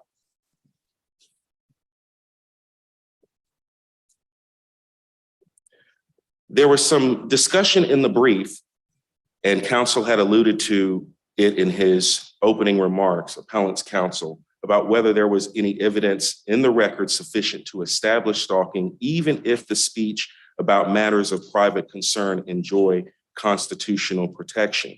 We respectfully submit that it does, and I believe the court at page 11 of its opinion in this matter was on the fence in stating that there perhaps would have been the same conclusion in the case at the lower court, even if it had understood that the communications about particular matters of private concern enjoy a measure of constitutional protection. We believe that the evidence at the trial court showed, again, looking at the mens rea of Mr. MASHAUD, to use the blog, for example, where some of it was constitutionally protected in terms of its generalities, but there was this mechanism of, and this was evidence cited to and relied upon by the trial court, Mr. MASHAUD changing and tweaking the algorithm of the blog to highlight Mr. Boone's name during a Google search. Do you agree?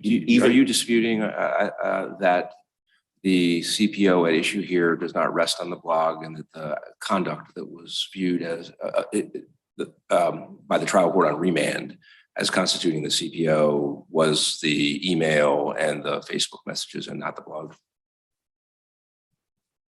The trial court below ruled that the blog, portions of the blog were constitutional. What I'm saying is that the blog could. On remand, you think that the trial, you're suggesting, you seem to be implying that the trial court thought that part of the blog could be the basis of the CPO.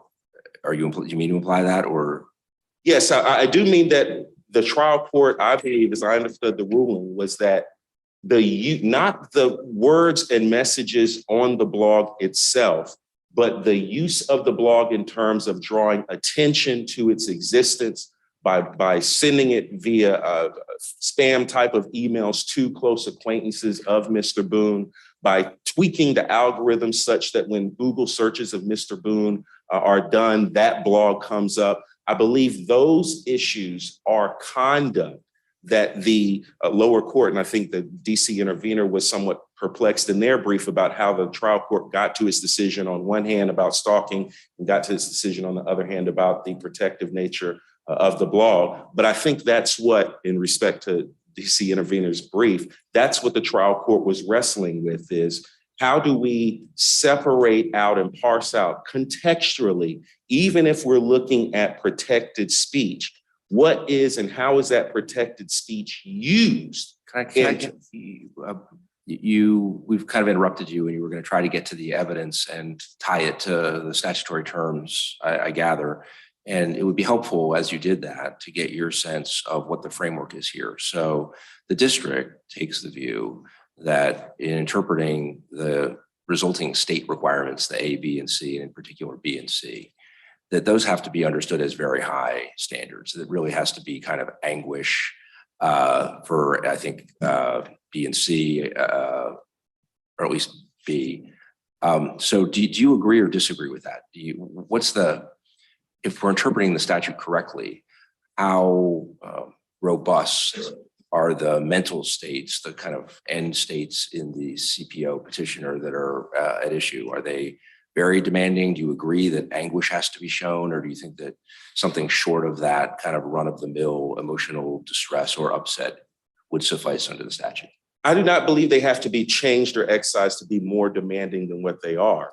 I do believe that in terms of fear, being alarmed, being disturbed, being frightened, even showing emotional distress, even though they are successively increasing in terms of, I guess, tolerance level, for lack of a better term, I do not believe that those standards of injury, for lack of a better term, have to be or should be heightened to save the statute from any type of constitutional attack. I think they're appropriate and in line with at least my interpretation and reading of what the legislature was trying to get at preemptively by trying to address stalking behavior before it gets to the level of violent behavior. So in answer to your question, no, I do not believe that they need to be heightened in that type of sense. If they're not heightened, I mean, I understand why your client would find these revelations to his employer and to his friends to be quite emotionally disturbing. But I'll say, this court has previously written an opinion that has detailed all of your client's transgressions. And after this, chances are we'll write another opinion, course of conduct, you might say, that will detail all of those same transgressions. I think I know that in each instance, putting that opinion, publishing it, putting it up on the website, it will be on multiple aggregator sites as well. That would probably cause your client more emotional distress. We have now publicized all of these transgressions to the world. Do you think on the second time we publish an opinion that details those transgressions, we have committed stalking as a court? No, Your Honor. And why not? Because the statute requires that the conduct be directed at a specific individual. We are directly talking about him and in resolving his case. I don't know, I mean, We sent him a copy of the opinion. right, we're going to serve you with, we're going to send copies. But still no? Do you have another reason why not? Again, the answer would be no, because under that example, Your Honor, I do not believe that the publication of a legal opinion by a court of law, as esteemed as this court is, and even if Mr. Boone was to read that opinion, which he certainly will, that a CPO judge would find that the publication of a legal opinion. No, for sure. I agree with that. I just want to know why it doesn't fall under the terms of the statute. I mean, to say it would be absurd to apply the statute in that way, it doesn't quite get you out of the problem, but the statute might read that way. So what element of the statute have we not satisfied to become stalkers by once again detailing all of the lurid details of this affair? I think And that Mr. MASHAUD, this is all that Mr. MASHAUD did. I mean, all he did was publicize that to, 15 friends and let your client know that he was aware of it and send it some emails to HR. And there's the blog, which is kind of outside of the case. We will have done nothing more than Mr. MASHAUD, other than on a grander scale, we will have publicized it more broadly in discussing Mr. Boone. And so I don't see why it's not directed to him. I don't see why this would cause him any less emotional distress than the much narrower communications to a select group of friends. So I guess I don't see why, and I totally agree, no court in their right mind is going to hold, my colleagues or I to be stalkers under these facts. But if the statute is read to make us stalkers, that seems like a problem for the statute. It doesn't seem like a satisfactory answer. Well, nobody would apply the statute as it reads. That seems like it must be a constitutional problem with the statute then. not necessarily, Your Honor. As Your Honor just stated in your example, Mr. MASHAUD sent the post to, you said, a select group of friends, but they were Mr. Boone's select group of friends, culled based on Mr. MASHAUD's own activities. The email that was sent to the HR department was not a general email about preventing sexual harassment in the workplace sent to SHRM to broadcast to HR departments across the country for the betterment of workplace safety. It was sent specifically to Mr. Boone's employer with, as testimony before the trial court showed, with Mr. MASHAUD stating and writing, the lightning bolt has struck. Avalar HR department has received the email. Again, going to this mens rea element that cannot just be ignored in any type of analysis that shows in this particular case, there was no other purpose for that speech other than to threaten, harass, and intimidate Mr. Boone in that circumstance. So I think that's where Your Honor's example is different in terms of the generalities of that example than what we have in this case. And quite frankly, what the trial court was looking at in making her decision about the emails and the Facebook post and making the decision about the blog as she did. I think that's where the example I just want to get back to that because I'm just looking at page 20 of the transcript of the trial court's oral ruling where the trial court concludes by saying that the court, this is lines 13 to 16, the court finds that respondent's blog qualifies as constitutionally protected speech and is exempt from the district stalking statute. So is there, that seemed a pretty categorical exclusion of consideration of the blog as part of the picture of this case upon which a CPO could rest. Is there some other language in the trial court's ruling that leads you to say today that you think the blog or pieces of the blog or the blog in part is before us as possibly part of the basis for the CPO? I believe what Your Honor read in terms of referring to in terms of that excerpt, again, as I stated before, are the statements that appeared on the blog. That's how the trial court was interpreting it. I do think, though, Your Honor, that another piece of the lower court's analysis, and this is because the testimony was put before the trial court, particularly based on cross-examination of Mr. MASHAUD, was his intent on how he used those protected words on the blog to intimidate and direct his behavior towards affecting Mr. Boone negatively. I think it's a fine hair that is split in terms of how the blog was viewed at the lower court level. I do agree with Your Honor that yes, in terms of the statements regarding the generalities of marriage and the fundamental nature of infidelity and how that plays out, et cetera. That's what the court was looking at the passage that Your Honor just referred to. But in looking at how the lower court ruled about the other actions taken, even going to the Facebook post, going to the emails to Avalar, was looking at Mr. MASHAUD's intent, looking at his mens rea while he was even authoring these protected pages that did appear on the blog that the court ruled were protected speech.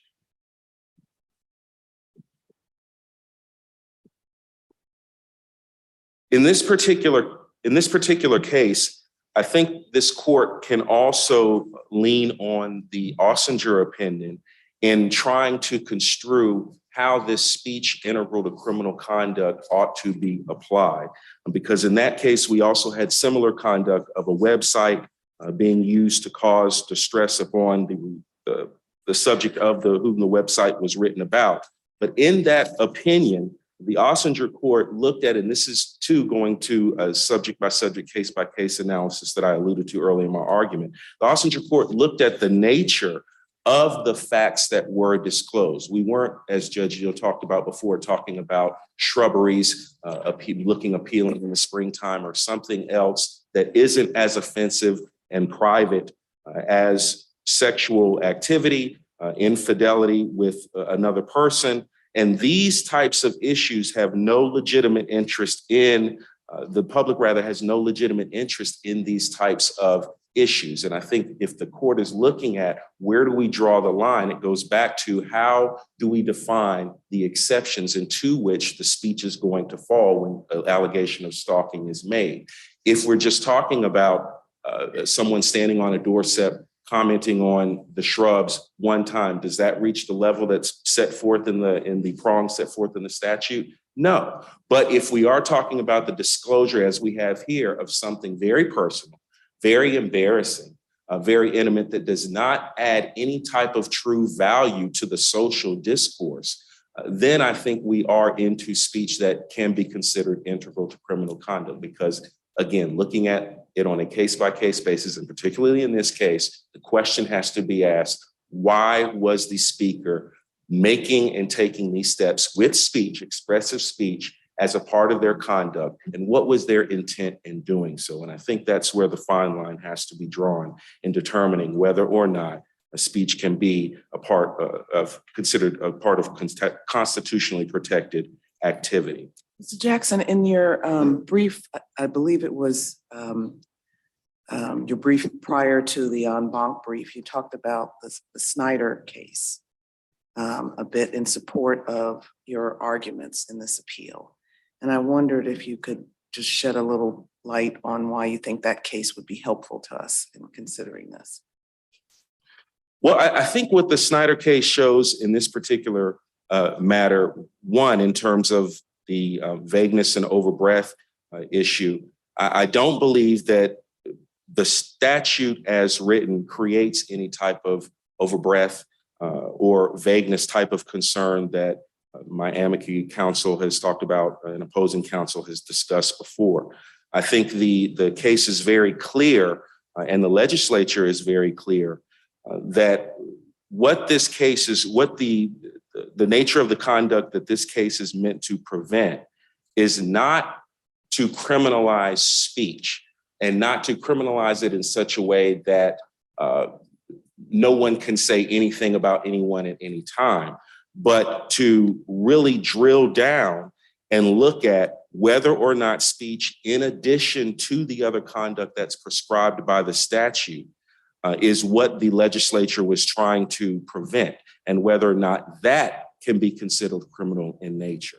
And I think the court here can rely on its finding in Coleman, on its finding in the Smith case about this statute not criminalizing speech, but criminalizing conduct. And I think as long as the lens is placed on what is the appropriate conduct that would suffice under the statute, is that where we are in terms of where the legislature wanted us to be.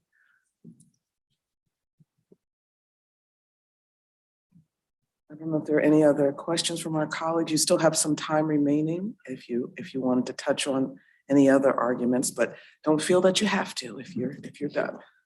I will rest on the arguments set forth in my brief unless there are other questions that I may address from the bench. Any other questions for counsel? All right, thank you, Mr. Jackson.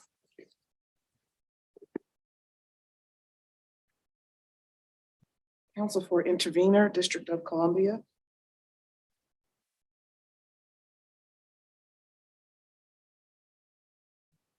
Thank you. May it please the court, Ashwin Pathak for the District of Columbia. I'd like to just try to offer a construction of this statute that I think would exempt the speech at issue in this case, potentially avoid some of the overbreadth concerns that I've heard today, and also allow this court to avoid interpreting the constitutionally protected activity exception in a way that I think would be atextual and would not comport with the way that the council thought of that exception. And that's basically to apply some version of this court's test that it put forward in the Coleman decision. I think that decision basically, as Judge McLeese mentioned earlier, sort of ratcheted up what the second two prongs of mental harm mean under this statute to be more in line with the first prong being fear for your own safety or the safety of others. Now, I don't think that means that in every case you would need to show fear for your safety, but you would need to show that you knew or should have known that you would cause the type of mental harm that's akin to that sort of reaction where you fear for your safety.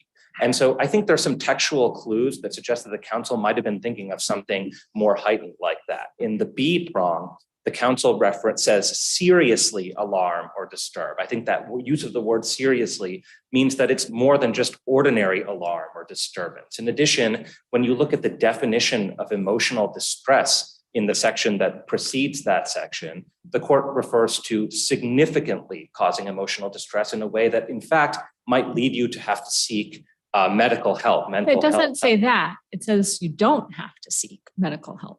Right. And so it's actually saying, right, like that is not the floor here. And, you know, as I discussed earlier with one of your colleagues, you know, the statute seems to be in sort of descending level of an emotional distress. So I guess I'm wondering, you know, are you suggesting that we effectively just excise C, right? So that we just have A, fear for his or her safety or the safety of another person, or B, feel seriously alarmed, disturbed, or frightened, and cut out suffer emotional distress, because that seems to be the bottom rung of this ladder, right? And so maybe that's what you're talking about.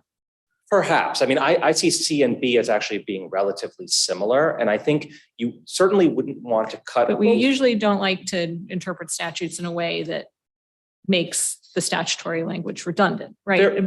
One would assume that the legislature meant something different. And given the way that it's written, it seems to be sort of in descending level of emotional upset. Generally speaking, I agree. You obviously don't want to assume that a particular provision is redundant. However, in this situation, I think there actually is some legislative history to suggest that it might be, which is that the council essentially melded the prior version of the statute with the model stalking code. The model stalking code has the A and the C provisions. The B provision is basically a rewrite of the prior version of the statute, which I think notably had the two terms annoy and torment.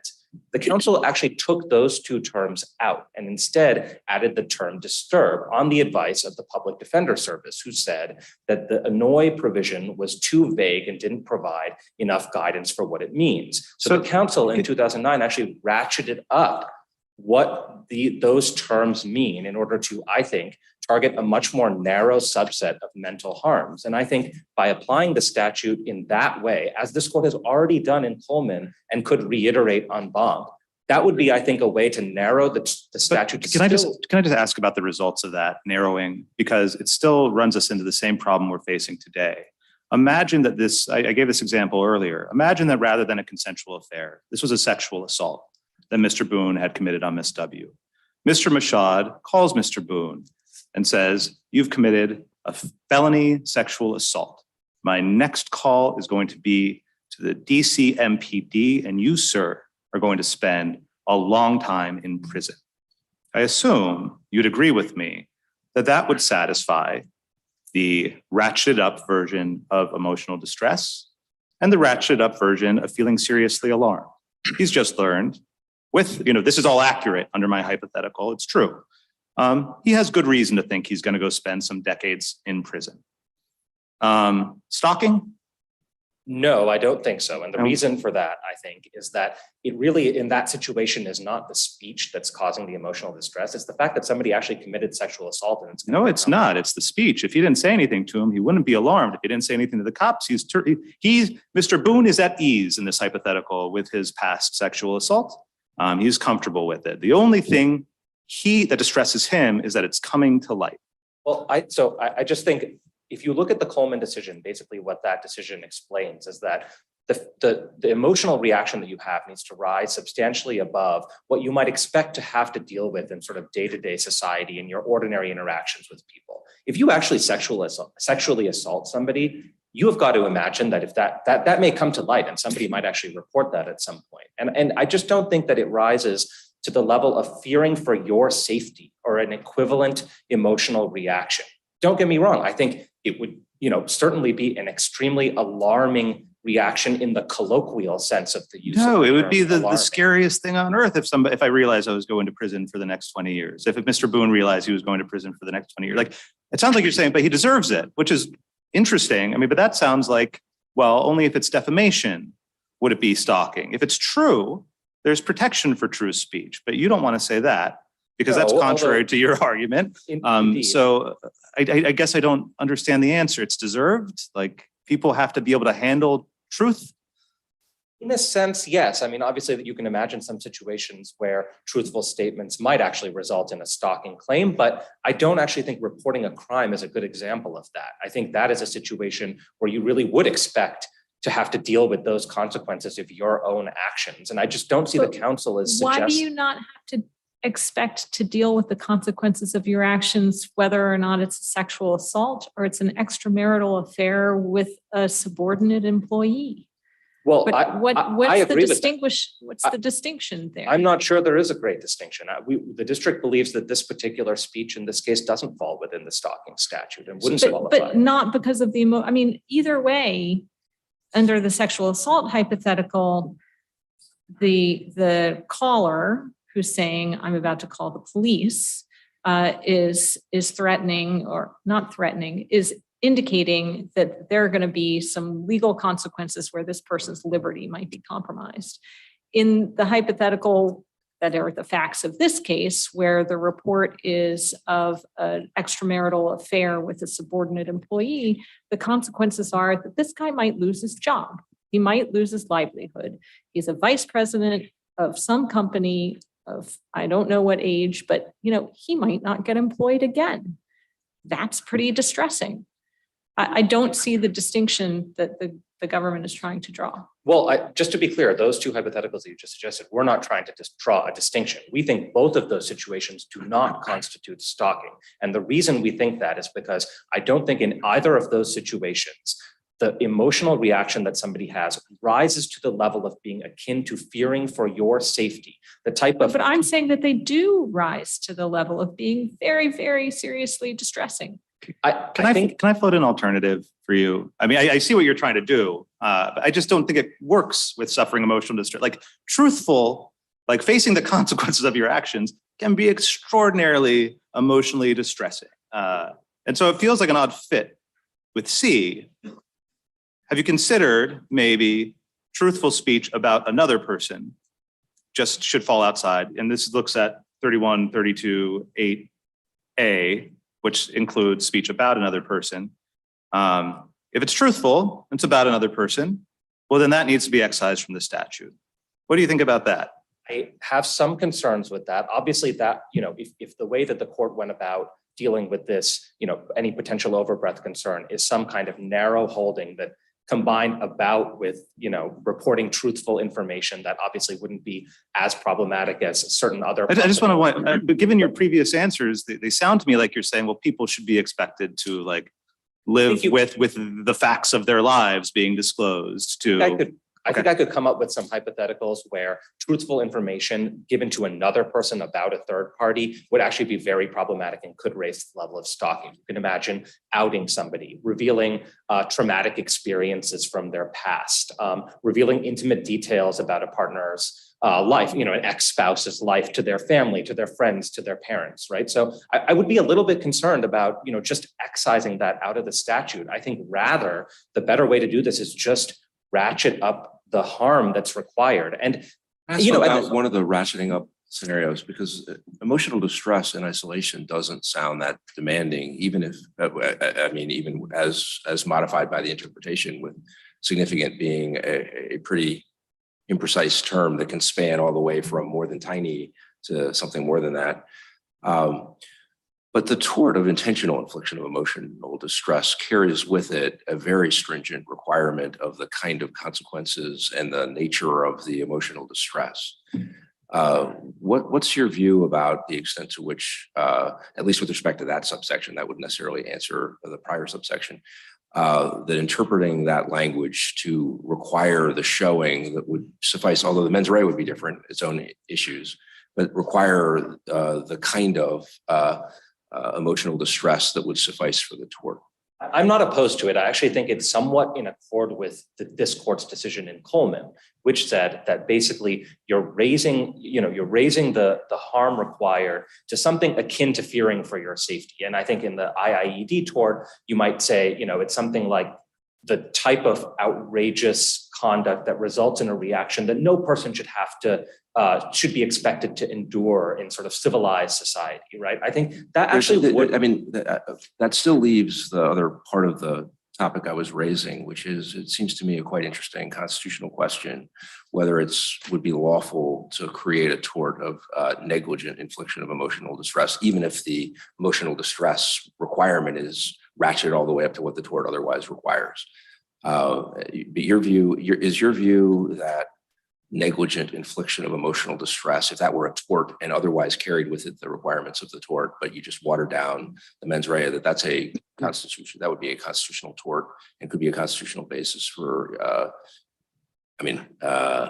CPO or criminal prosecution? Yes, and the reason for that is just because it still uses those same heightened mental harms that we think this court should interpret interpret in the way that the court did in the Coleman decision. And so the fact that you should have known that a particular mental harm that is extreme, really beyond the pale, anything that you should have to endure would arise, is the way that the statute refers to it. Why isn't the approach, as your opposing counsel might say, instead of ratcheting up, which might have all these other effects you can anticipate or may not want, is to just have the council draft a very specific statute that will cover these sort of unique situations that you're talking about, like revealing on the internet extremely personal information, maybe your HIV status or something like that. Isn't the answer to have a statute that says you can't do this, and that everyone knows what it is, they're not, guessing or being chilled? I do worry about that, Your Honor. And the reason for that is this: if this court says to the council, hey, go back to the drawing board, this current statute is overbroad, you need to redo this in a way that's narrower. I actually think that the council would have a very hard time coming up with a statute that's narrow enough to meet this court's decision in terms of overbreadth, but cover the type of stalking conduct that we would want to cover. Well, it's interesting because the council is actually currently about to debate a statute that doesn't have this language in it, right? I think there's a hearing on Friday on the criminal code revision projects, draft of the statute. It does not have the communicate about or to another person language in it. And that's the language that seems really problematic here. So to the extent that you're saying that the council may have a really hard time drilling down and figuring out what it wants to encompass in stalking, it's got draft legislation in front of it right now. Well, I guess what I mean to say is it would put the council in a very difficult place if it wanted to target the type of stalking conduct that we might think of as sort of quintessential stalking. And I would point this court to its decisions in Coleman and Beecham. The facts in those two cases both involve speech that does not fit within any categorical exemption to the First Amendment. It was sort of speech that in other circumstances might have been thought of as okay, but in the context of those two particular cases, in Coleman, for instance, you had somebody basically saying that they look nice on the street and then yelling at them that they're trying to get them in trouble and that they don't go around masturbating. In Beecham, you had a situation where he just wrote a creepy note saying that he wanted to be the person's friend. And this was not just a friend, it's about being best friends. But I mean, it's weird that you come to Beecham because there's no way Beecham satisfies your heightened standard under the statute. Like Beecham's no worse than this. I would rather have somebody write me a creepy note and knock on my door for about a minute than out all my transgressions to my employer and my friends. I think most people would agree with me about that. So like, why doesn't Beecham, do you think Beecham is correct under what you view as a heightened reading of the statute? Yes, and I think it's because it's an individual that targeted a person that they didn't know, somebody random. All right, same true here. Repeatedly in a way that can really. Repeatedly was also true here. What's different? Well, I think what's different in this situation is that it's both truthful and that especially with the email with regard to the employer, it was a good faith effort to basically demonstrate potential misconduct in the workplace. If it wasn't, so he knows the employer is aware of the relationship and doesn't care about it, then this would be stalking? Well, then it might just repeat what's already known. So I'm not sure that anybody could have had the intention. He emails not the person, HR doesn't care about it and they know, but he just wants the rest of the company to know about it. I assume he copied people on this email that were not actually in a position to fire him. I don't remember. But that would be enough because it has no other purpose than to sort of out his transgression. Certainly a closer case. I mean, this was an email to HR that suggested potential sexual harassment, which is totally reasonable given the facts of this situation, and potential misuse of company resources, which is also totally reasonable given this situation. Just blasting out a message, that's a little bit more akin to the Facebook messages in this case. Yeah, so it just suddenly doesn't sound like a ratcheting up of B and C to me that you're proposing. It sounds to me like a totally different thing. It sounds to me more like Mr. Jackson's proposal that if you can attach some significance to the speech, independent of that intent to cause emotional distress or knowledge or negligence as to emotional distress, well, then it's not stalking. But I don't think that's what you've been saying so far today. No, and I think the reason that a case like Beecham or Coleman is different is because that a lot of this is context dependent. Like I'm not going to deny that. And in those situations, you have these sort of repeated and increasingly escalating interactions, usually with a person who's random and obviously obsessed with another person. That's sort of a quintessential stalking hypothetical, and where some of that conduct is actually just pure speech, whether it's a note to a person or yelling at them. And I think those situations are quite different than the situation here. Counsel, I'm sorry to interrupt this point, but I guess I'm wondering, given the questioning and the discussion back and forth, the approach that the district is suggesting seems to me to be much more, I'll use the word tortured, and difficult than the approach that I heard appellant Kelly and even Amiki suggest, which is to interpret Section B that says this stalking statute does not apply to constitutionally protected activity. That seems to be, you started out by saying you suggested the approach that you're suggesting of ratcheting up our reading of the standards rather than excising provisions of the statute. So I assume you see it as a lesser intrusive solution than excising other provisions of the statute that we talked about regarding communications. But both of those approaches to me seem to be a lot more challenging than the approach, which there seems to be some agreement from counsel on both sides of simply interpreting provision B to read that or to mean that the statute doesn't doesn't preclude conduct that courts have universally accepted is not covered by the First Amendment. Wouldn't that be simpler than all of these suggestions that you're going back and forth on trying to defend and distinguish? I'd be happy to address that. I think there are a lot of reasons why interpreting the constitutionally protected activity clause as meaning simply the categorical exceptions to the First Amendment is an extremely atextual reading that would flout the counsel's intent. So I'll just start by looking at the text itself. It says constitutionally protected activity. It doesn't even refer to speech. If the counsel had intended to narrow this statute when it applied to speech only to categorical exemptions, there were plenty of ways to say that. If you also look at the legislative history. But the statute itself applies to more than speech. Why wouldn't we just apply the speech exceptions when it comes to the speech sub portion of the statute? because the statute doesn't say that at all. And I think it actually would be quite an atextual reading because it would severely limit the statute in a lot of different ways. Most of the hypotheticals that this court has, most of the actual fact patterns that this court has considered in cases like Coleman, Beecham, those would all fall out because they don't fall within categorical exceptions. I mean, the categorical exceptions to the First Amendment are defamation or really true threats. I mean, those are the two primary exceptions that would apply here. And true threats require an actual threat of violence, whereas defamation, obviously, we all know what that means, and it's a relatively narrow area. So essentially, this would be completely rewriting the stalking statute. And I think it would have actually ramifications outside of the stalking statute.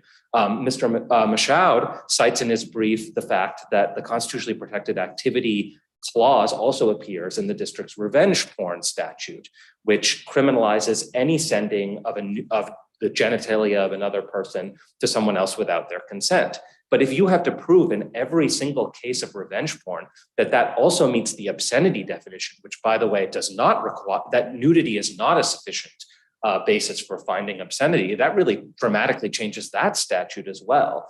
And I just don't think there's any reason to sort of think that that's what the council thought it was doing in 2009, when in fact, what it was doing was expanding some of the bases for stalking. In that situation, what they were doing was incorporating the model stalking code, which was put together in an effort to try to combat some of the more sort of modern types of stalking that might happen online or using other types of technology. Counsel, I take your point on B, and I guess why are you choosing to ratchet up, I guess it's 1 through 3, B and C, rather than excise 8A when it pertains to communication about or to another person? I think the main reason is just because of some of these hypotheticals that I suggested, where you can imagine communication about somebody to a third party that still really would be stalking under any definition of the term that we would sort of quintessentially think. I'm thinking about sort of revealing intimate details about somebody in a way that really would be harassing them, but is sort of doing them through a third party. So I worry about just sort of slicing away about entirely from the statute. I mean, there's countless examples in other sort of CPO contexts that the district faces, where really most of the violations of the CPO aren't actually directly targeted at the person, but it's targeted at their kids, it's targeted at their parents, it's targeted at their friends. That's like a very normal sort of fact pattern that we see. How do you square that with Richardson v. Easterling, which I believe was sort of outing someone to their coworkers and disclosing their HIV status? I think I'm not 100% sure what the outcome of that case was, Your Honor, I'm afraid. It was held not to fall within the CPO statute. I think these are all sort of close cases and there's a lot of context. They're context dependent. So unfortunately, I'm not familiar with the exact facts of that case, but to the extent that, this is a situation where maybe it was two particular other people. I don't know if they already knew. I don't know if it was a situation where the person expected that information to get out. And I don't know what sort of relevant indicia of intent were proven in that case. This is a case, obviously, where I think the mens rea standard really wasn't, it's unclear whether or not it was really proven in this case, given MASHAUD's testimony about the reasons why he sent this email and sent these Facebook messages, which he says really weren't to harm Boone specifically, and the Superior Court actually credited that. What do you understand the mens rea to be? Paragraph 3 refers to should have known that the information would cause a reasonable person in the circumstances. So that's an objective test. It is an objective test. I think it's essentially a negligence standard. Excuse me? I think it's essentially a negligence standard. Right. So you don't think that was satisfied here? I don't think that was satisfied here, no. And I think it's because that negligence standard is still coupled with the mental harms that this court construed in Coleman to mean something, far beyond the pale of what you would ordinarily expect in society. And I just don't think the relatively benign emails and Facebook messages here rise to that level of mental harm that anybody should expect. How does that square with the legislative history, which you recognize, it's based on this model statute, and the point is to go broad, right? And I already read this passage, but the council is looking at this dating hypothetical and says, at what point does the man's conduct become harassing to that woman? Annoying ? Alarming ? disturbing ?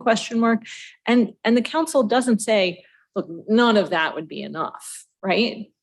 It conspicuous, I mean, so that just doesn't square with this heightened level of emotional upset and fear for personal safety, right?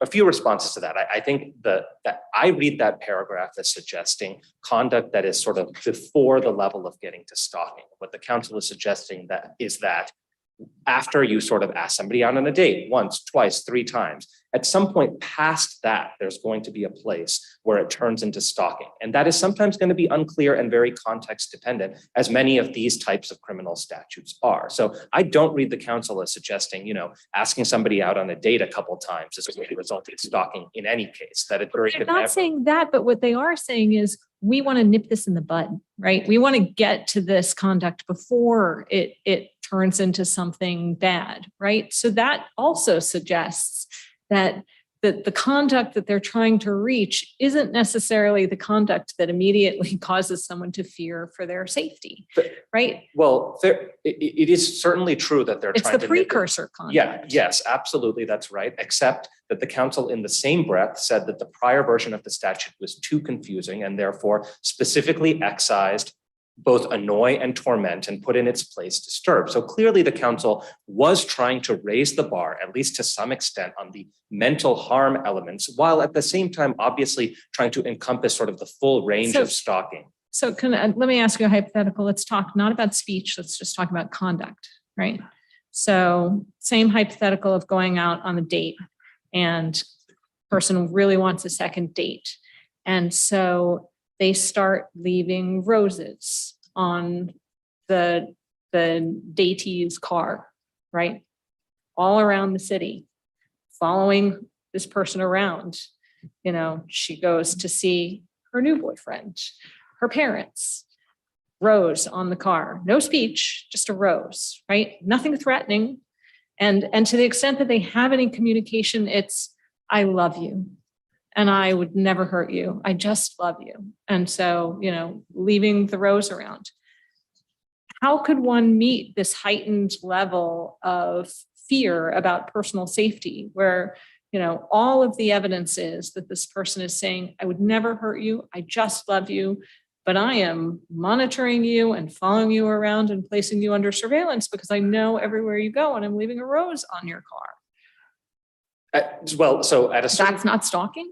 I think, if you hand somebody a rose, it's not stalking. If you hand them 3 roses, not stalking. When you get to 100, when somebody has told you, please stop, I do not want you in my... You've said the way that we should fix this is by ratcheting up the level of emotional upset to the point of fearing for your personal safety. And I think... But in my hypothetical, there's no fear of personal safety because all of the, and even the person's friends have reassured the woman, this guy is a total pussycat. He would never hurt you. He just loves you. He really, really just wants a second date. But he's following you around, leaving roses on your car all over the city. I just think in that situation, you could get to a place where the emotional harm that could be expected to happen in a situation like that does rise to the level that's akin to fearing for your safety. Now, obviously, I don't think it matters that a particular person would be unable to commit a violent act because of their own proclivities, but it could rise to that level when you have somebody that's following you, searching you out, hunting you, and leaving, little tokens along the way. At a certain point along the way, I think it will get to a place where it will cause that type of harm that's akin to the type of feeling you might feel if you feel for your actual safety. So what would do you you say mean? that we should be balancing severity and pervasiveness like a harassment standard and on the civil side of things? Essentially, yes. I mean, yes.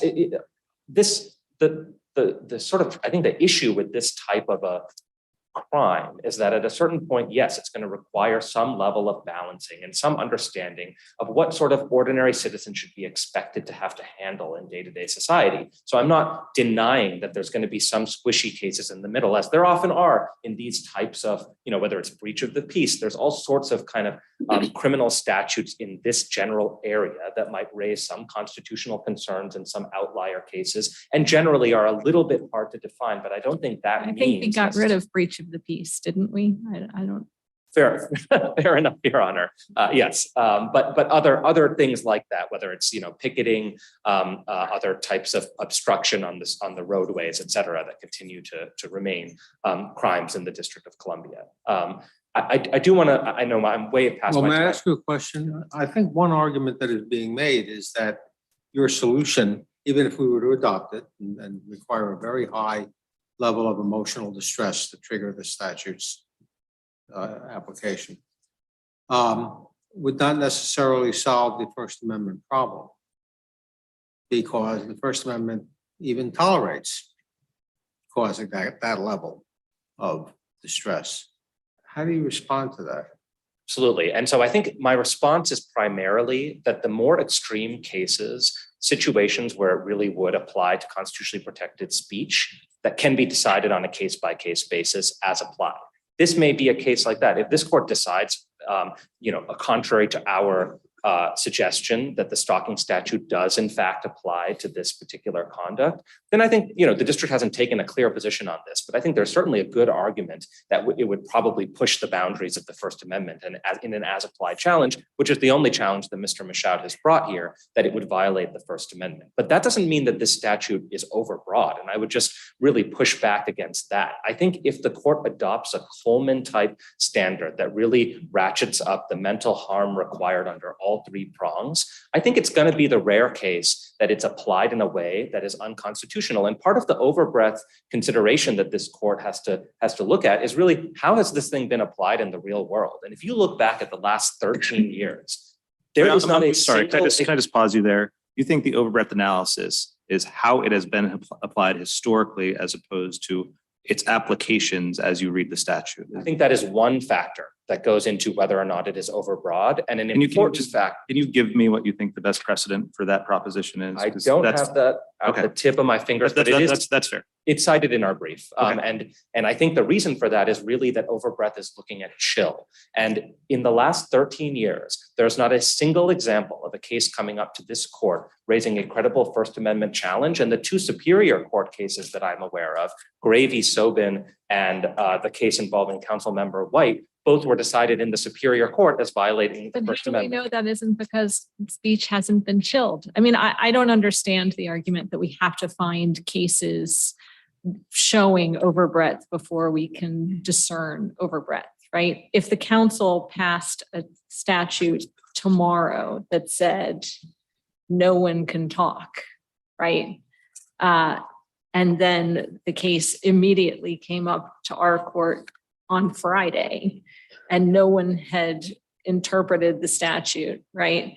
Absolutely. I think that we could say that that's overbroad regardless of whether there was prior precedent. No right? question about it. I think that this is just an indicator of, since we actually have the evidence of the last 13 years, we can look at it and see, hey, has this thing routinely come up as, really pushing the boundaries of the First Amendment? And part of it may just be that, everybody is well aware that there may be some First Amendment issues here. The council clearly was aware. They put in this phrase, constitutionally protected activity, which suggests to me that they were just generally speaking to the fact that this is an area that can raise some constitutional concerns. And so they put in that language that, while it does mirror, in our view, the Constitution in terms of its protections, is sort of a flashing yellow light. Use caution in this area. There may be some extreme situations that would violate the First Amendment if you applied it to those situations. There is absolutely no evidence at all that either the district government or the U.S. Attorney's Office has ever applied the statute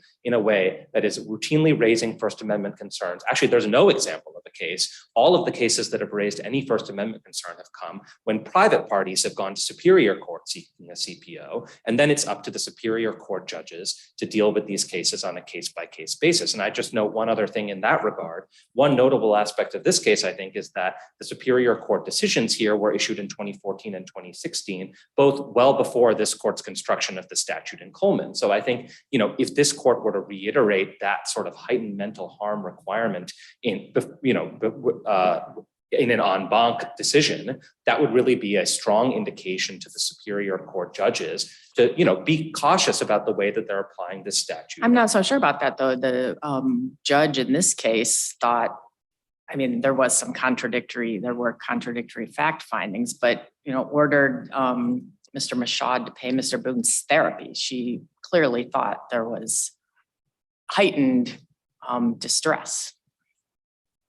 Yes, that's true. Although I would just note, in the statute, there's nothing that actually requires a person to show any particular level of harm, right? It's all from the perspective of the alleged perpetrator, what they would do. And so I think you're right that that's one of the Superior Court's findings, but the Superior Court's decision here is actually a little bit confusing. I mean, it basically says everybody's testimony was credible, despite the fact that a lot of that testimony is arguably conflicting. And so it also credited testimony from MASHAUD saying that he didn't intend to cause any harm, that he was doing a lot of this to try to save his own marriage and to sort of prevent future affairs. And so, I think you can kind of go different ways in terms of how to read the Superior Court's understanding of this different testimony at issue in this case. But I just think that, if you're at a place where you're suggesting that this statute actually is overbroad, you really have to show that it's the applications of it that would be unconstitutional, really outpace all of the perfectly legitimate coverage of the statute. And I think that's hard to do if you apply the construction that this court applied in Coleman. That Can I just ask you, where do you get the word outpaced? I thought you make it sound like it has to be, if you're doing a fraction, the amount of unconstitutional application has to be bigger, more than half of all the applications or something like that. And I thought the terminology was less stringent than that. It was just that the unconstitutional applications would have to be substantial relative to the legitimate scope of the statute. Fair enough. That's exactly right. And so I think, in this particular case, if you have that heightened mental harm requirement, I think it's hard to make out that particular hard to show that the statute is overbroad. And it's because, first of all, as to all of the categorical exceptions to the First Amendment, I think everybody agrees that all of that speech could be criminalized. Then take all of the situations where the district thinks that it could meet strict scrutiny. And I think that's really most of the quintessential instances of stalking that involve communications, whether it's sort of the repeated harassment, the constant messages, the obsession, the sending messages to, potentially others, family and friends, in a way that really makes somebody fear for their safety or have that kind of emotional response, even if they don't literally fear for their safety. I think that's going to cover most of the applications of this statute. So you're basically saying that we already have this, that Coleman gives us the standard that we need, and that might explain why this case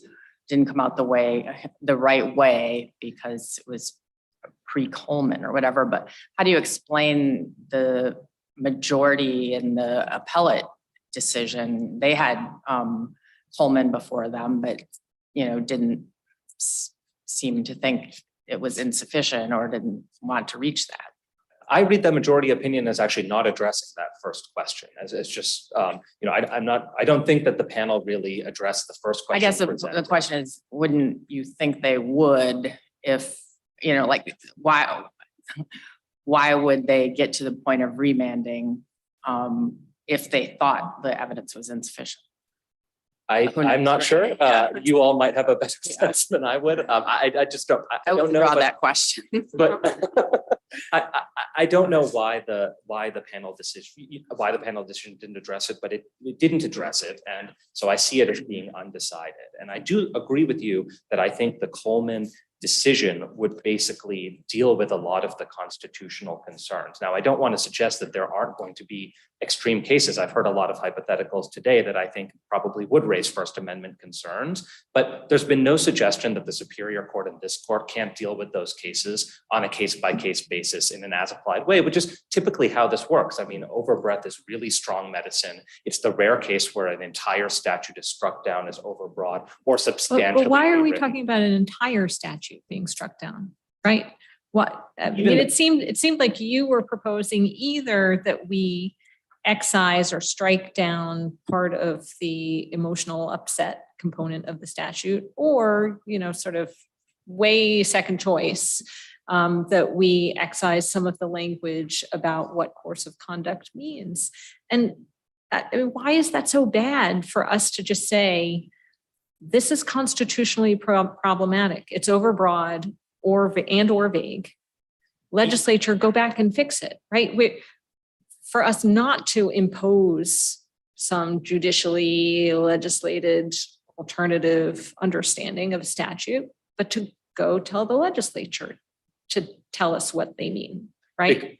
Within the confines of the Constitution. Why is that so radical? Because I think that this court, if there's a way to construe a statute in a way that would not raise the constitutional concerns, this court is obligated to construe the statute in that way, rather than strike it down and ask the legislature to sort of do it again. And I agree with you, you would be looking at just the communications part of the statute. It's not striking down the entire stalking statute, but I still think that would be a really dramatic result. I mean, What are the boundaries of our obligation to construe a statute within the bounds of the Constitution? I mean, at some point you get into rewriting, right? And I'm just trying to figure out where the line is between sort of saying, look, this term just raises all sorts of questions.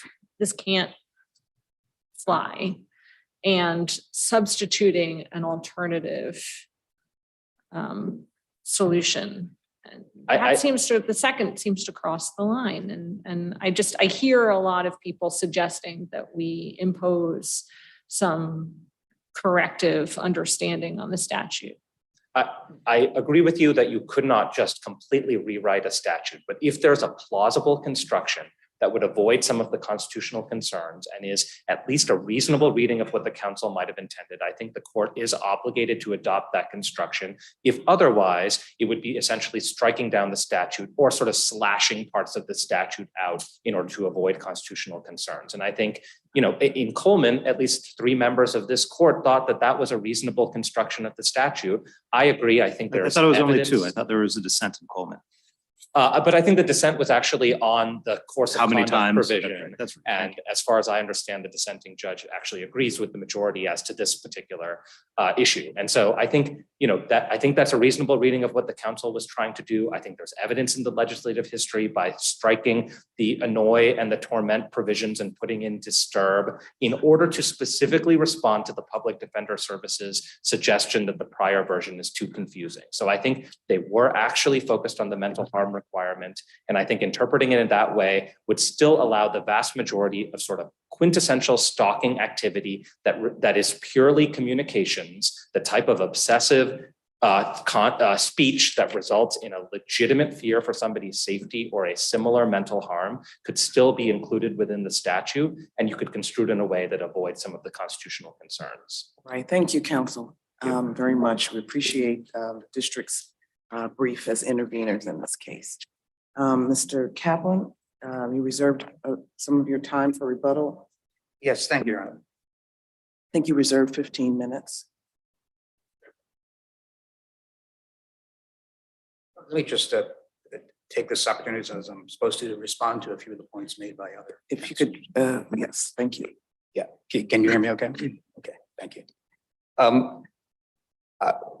First of all, the distinguished amicus, in fact, both amicus take the position that the statute should be interpreted, the savings clause of the statute should be interpreted so that this statute so that the court does not reach the constitutional issue. But what you would look at before getting the constitutional issue is if particular conduct was in a traditional area that's not protected. We're still having a little trouble. I don't know if I'm the only one hearing you, Mr. Kaplan. Yes, thank you. Mr. Coleman, you may find it useful to raise the lectern.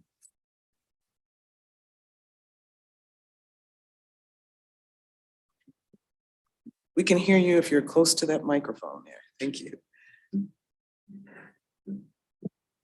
Thank you, Your Honor. That better, I think. What I was saying is that the both amicus have suggested that the court should focus on these traditional exceptions to constitutionally protected activity, and by giving sort of that gloss on the statute can be saved, and the constitutional issue doesn't need to be addressed.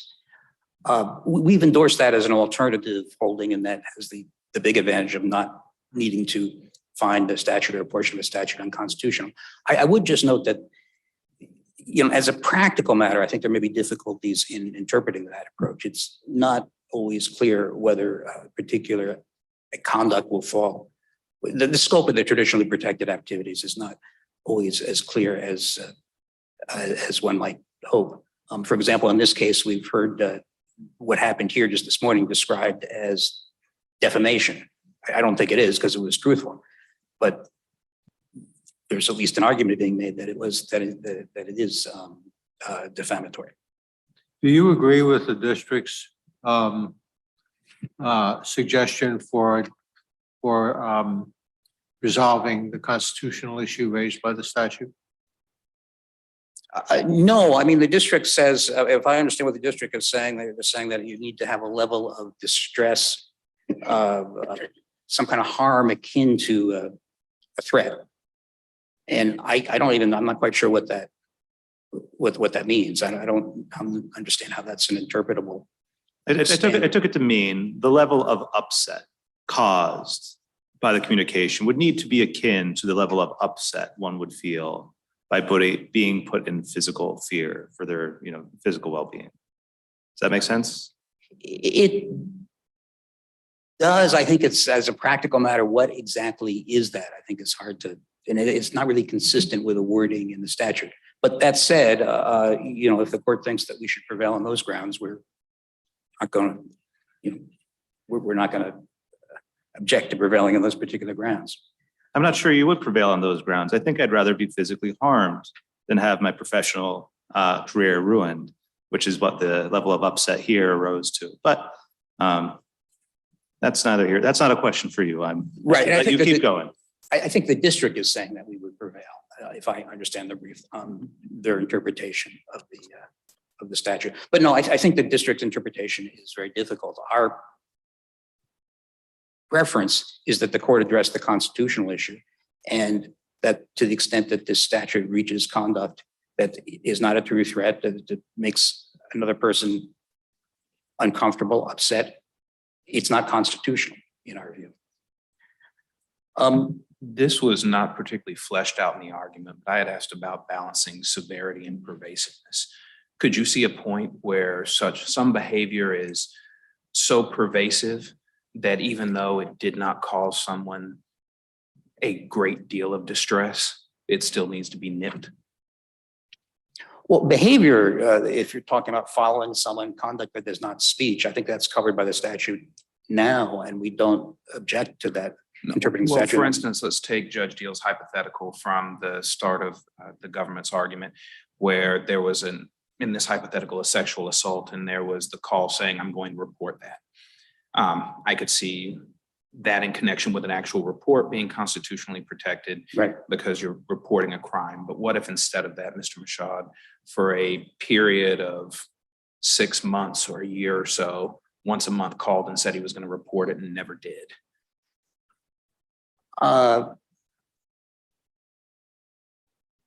If the number of calls reached sort of a threshold of it being more conduct than speech, I think that would be problematic. And also, I think, as I said, my initial argument, it may well be possible for the council to draft a narrowly crafted law that covers speech, that covers the type of conduct that is covered by the tort of intentional infliction of emotional distress. But the problem here is that it's very hard to come to a reading of this statute that would lead to that result. It's far broader than that.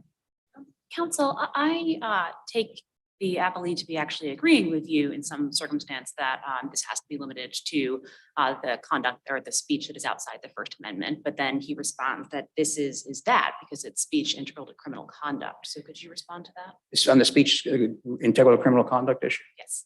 Yeah, I mean, again, I think it's a totally circular argument, and it was rejected. It's been repeatedly rejected by courts. The most recent one being the Sinowski case, which we cite in our brief, which was mentioned here earlier today. That was just from, I think, last month. My recollection was that's an Eighth Circuit, and they made the point that that's a totally circular argument.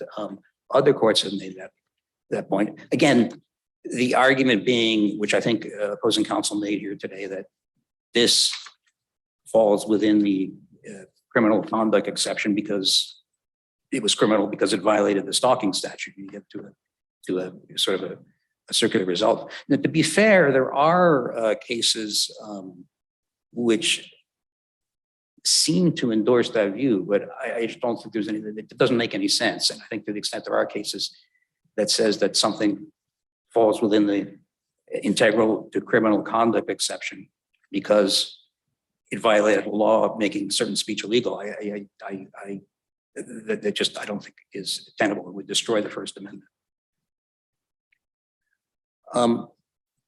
Opposing counsel discussed, there was a significant discussion of the intent requirement of the statute here. And I think, first of all, it's what are the prongs of the statute permits a negligence, adjudication of guilt based on negligence. So I don't know that there's any, at least under that prong, there's no intent needed whatsoever. But the broader point is that the Constitution protects the right to say things to other people. As a general matter, protects the right to say things to other people that bothers them, that annoys them, that upsets them. Your Honor used Judge Easterly used I think the example of people opposed to abortion sending photos of fetuses. The intent there, I think, is clearly to upset people, but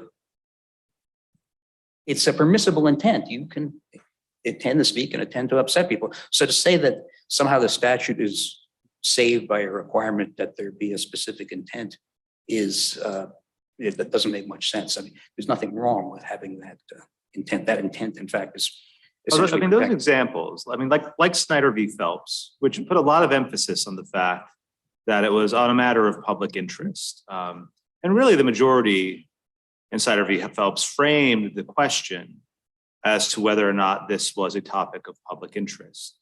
So I wonder, do I really what if I just think my next door neighbor is a dirtbag and it's of no particular public interest? He's not a public figure. But every day, every time I see him, I want to say, morning, dirtbag. I know about your history.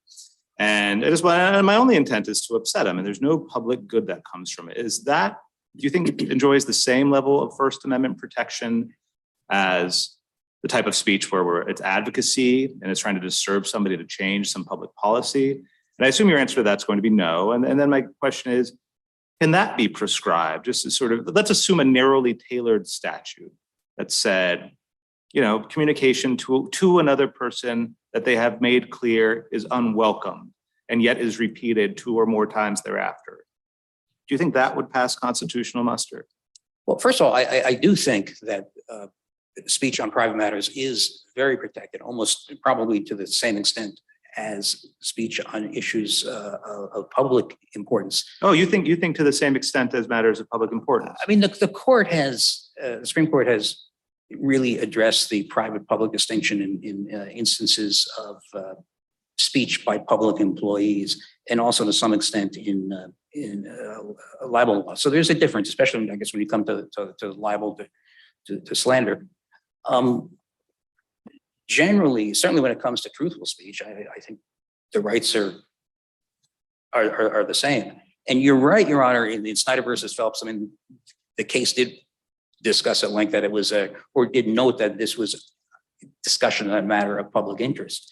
But I think that's really a function of that's the way it was brought, that's the way it was argued to the court. Nothing in that case suggests that discussions, speech on private issues are not protected by the Constitution. And I think, the case that makes this most clear is the Stevens case, the Crotcher video case. I don't know how you could have any issue, any type of speech that is less on a subject of public interest than crushing and torturing animals. But the Supreme Court in that case said that much of what we do, has no socially redeeming value. It doesn't contribute to public policy. Actually, I think what the Supreme Court said in that case, that if the statute had been tailored specifically to torture of animals, that would be one thing. But depictions of animals dying, in that case, if I remember the statute correctly, would have covered hunting videos. And they say, well, this is just go ahead and try again. But I don't think it suggested that, you couldn't prescribe animal torture or depictions of animal torture. Your recollection may be better than mine, Your Honor, but my interpretation of that case is that you could not prescribe depictions of animal torture. You clearly could prescribe animal torture. But I think, that case, Time Incorporated versus Hill, I mean, there have been a number of Supreme Court cases and many lower court cases that make it clear that speech on matters of private interest is fully protected speech. And that's what the panel in this case found. And I think that was a correct finding. And I would note, I don't think it's really been pressed. I think it was mentioned, but I don't think that issue has really been pressed in the briefing at this level. Take you back to an issue I know we've talked with you about before. Do you have concerns about excising some of the language from the statute, specifically the language on communications to and about others as having any detrimental impact to the purposes of the statute or to the outcome of the case with respect to your client? Or is it that you just prefer the interpretation or the reading of provision B? I'm not sure if I'm clear on what your position is. In other words, do we think it's essential that the statute be found partially unconstitutional to win? Yes. No, we don't. I mean, there's a number of ways we could win. That's our. I mean, one of the things the Attorney General mentioned is that. I'm still having trouble here. I hate to keep saying that to you. Sorry. Thank you. One of the things that the Attorney General mentioned was that there may be no constitutional issue because very few of these cases have come before this court. But really, this case I think illustrates why. My client has been engaged in an 8-year struggle, spent a lot of money, a lot of effort, went to an 8-day trial to try to vindicate his rights. And very, very few people will do that. And so I think this is a situation which may arise a lot in the Superior Court. If someone says something to someone about something or to someone and they don't like it, it's a very simple procedure to go into the Superior Court and get a judicial order saying, stop saying that. And as a practical matter, those orders usually will not be subject to review. And one thing I can say that my client would like is for this court to issue an opinion broad enough so it doesn't just protect him, but it protects other people similarly situated in the future. And you think that the most helpful way that this court could do that in your view is what? Is to deem the provisions of the statute, the different ways it could be done.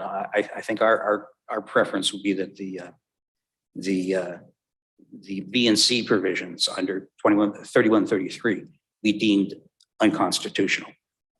You could also look at the definition, but in our view, the only thing that this statute should cover when you're talking about pure speech are true threats. That we don't have any problem with being deemed unconstitutional, with being criminalized. Just briefly wanted to mention the blog. Again, the blog is no longer part of the case, but I think it does merit maybe some consideration of blog in the sense that that's what happened on the initial decision of the case. A blog on, I don't know how you could say it was not an interest of an issue of public interest, sort of affairs and how that affects society. And the trial court found a significant portion of that blog to be unconstitutional.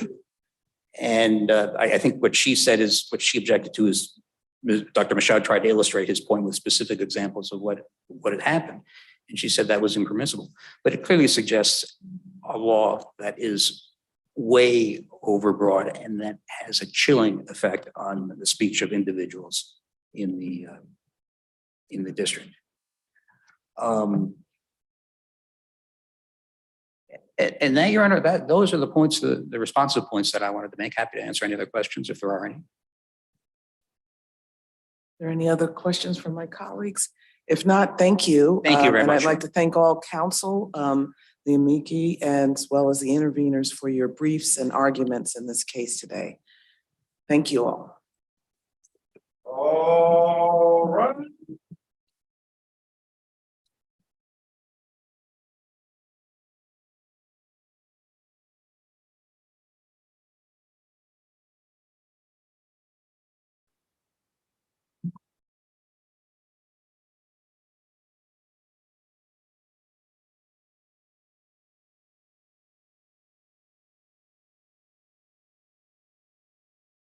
This honorable court is now adjourned.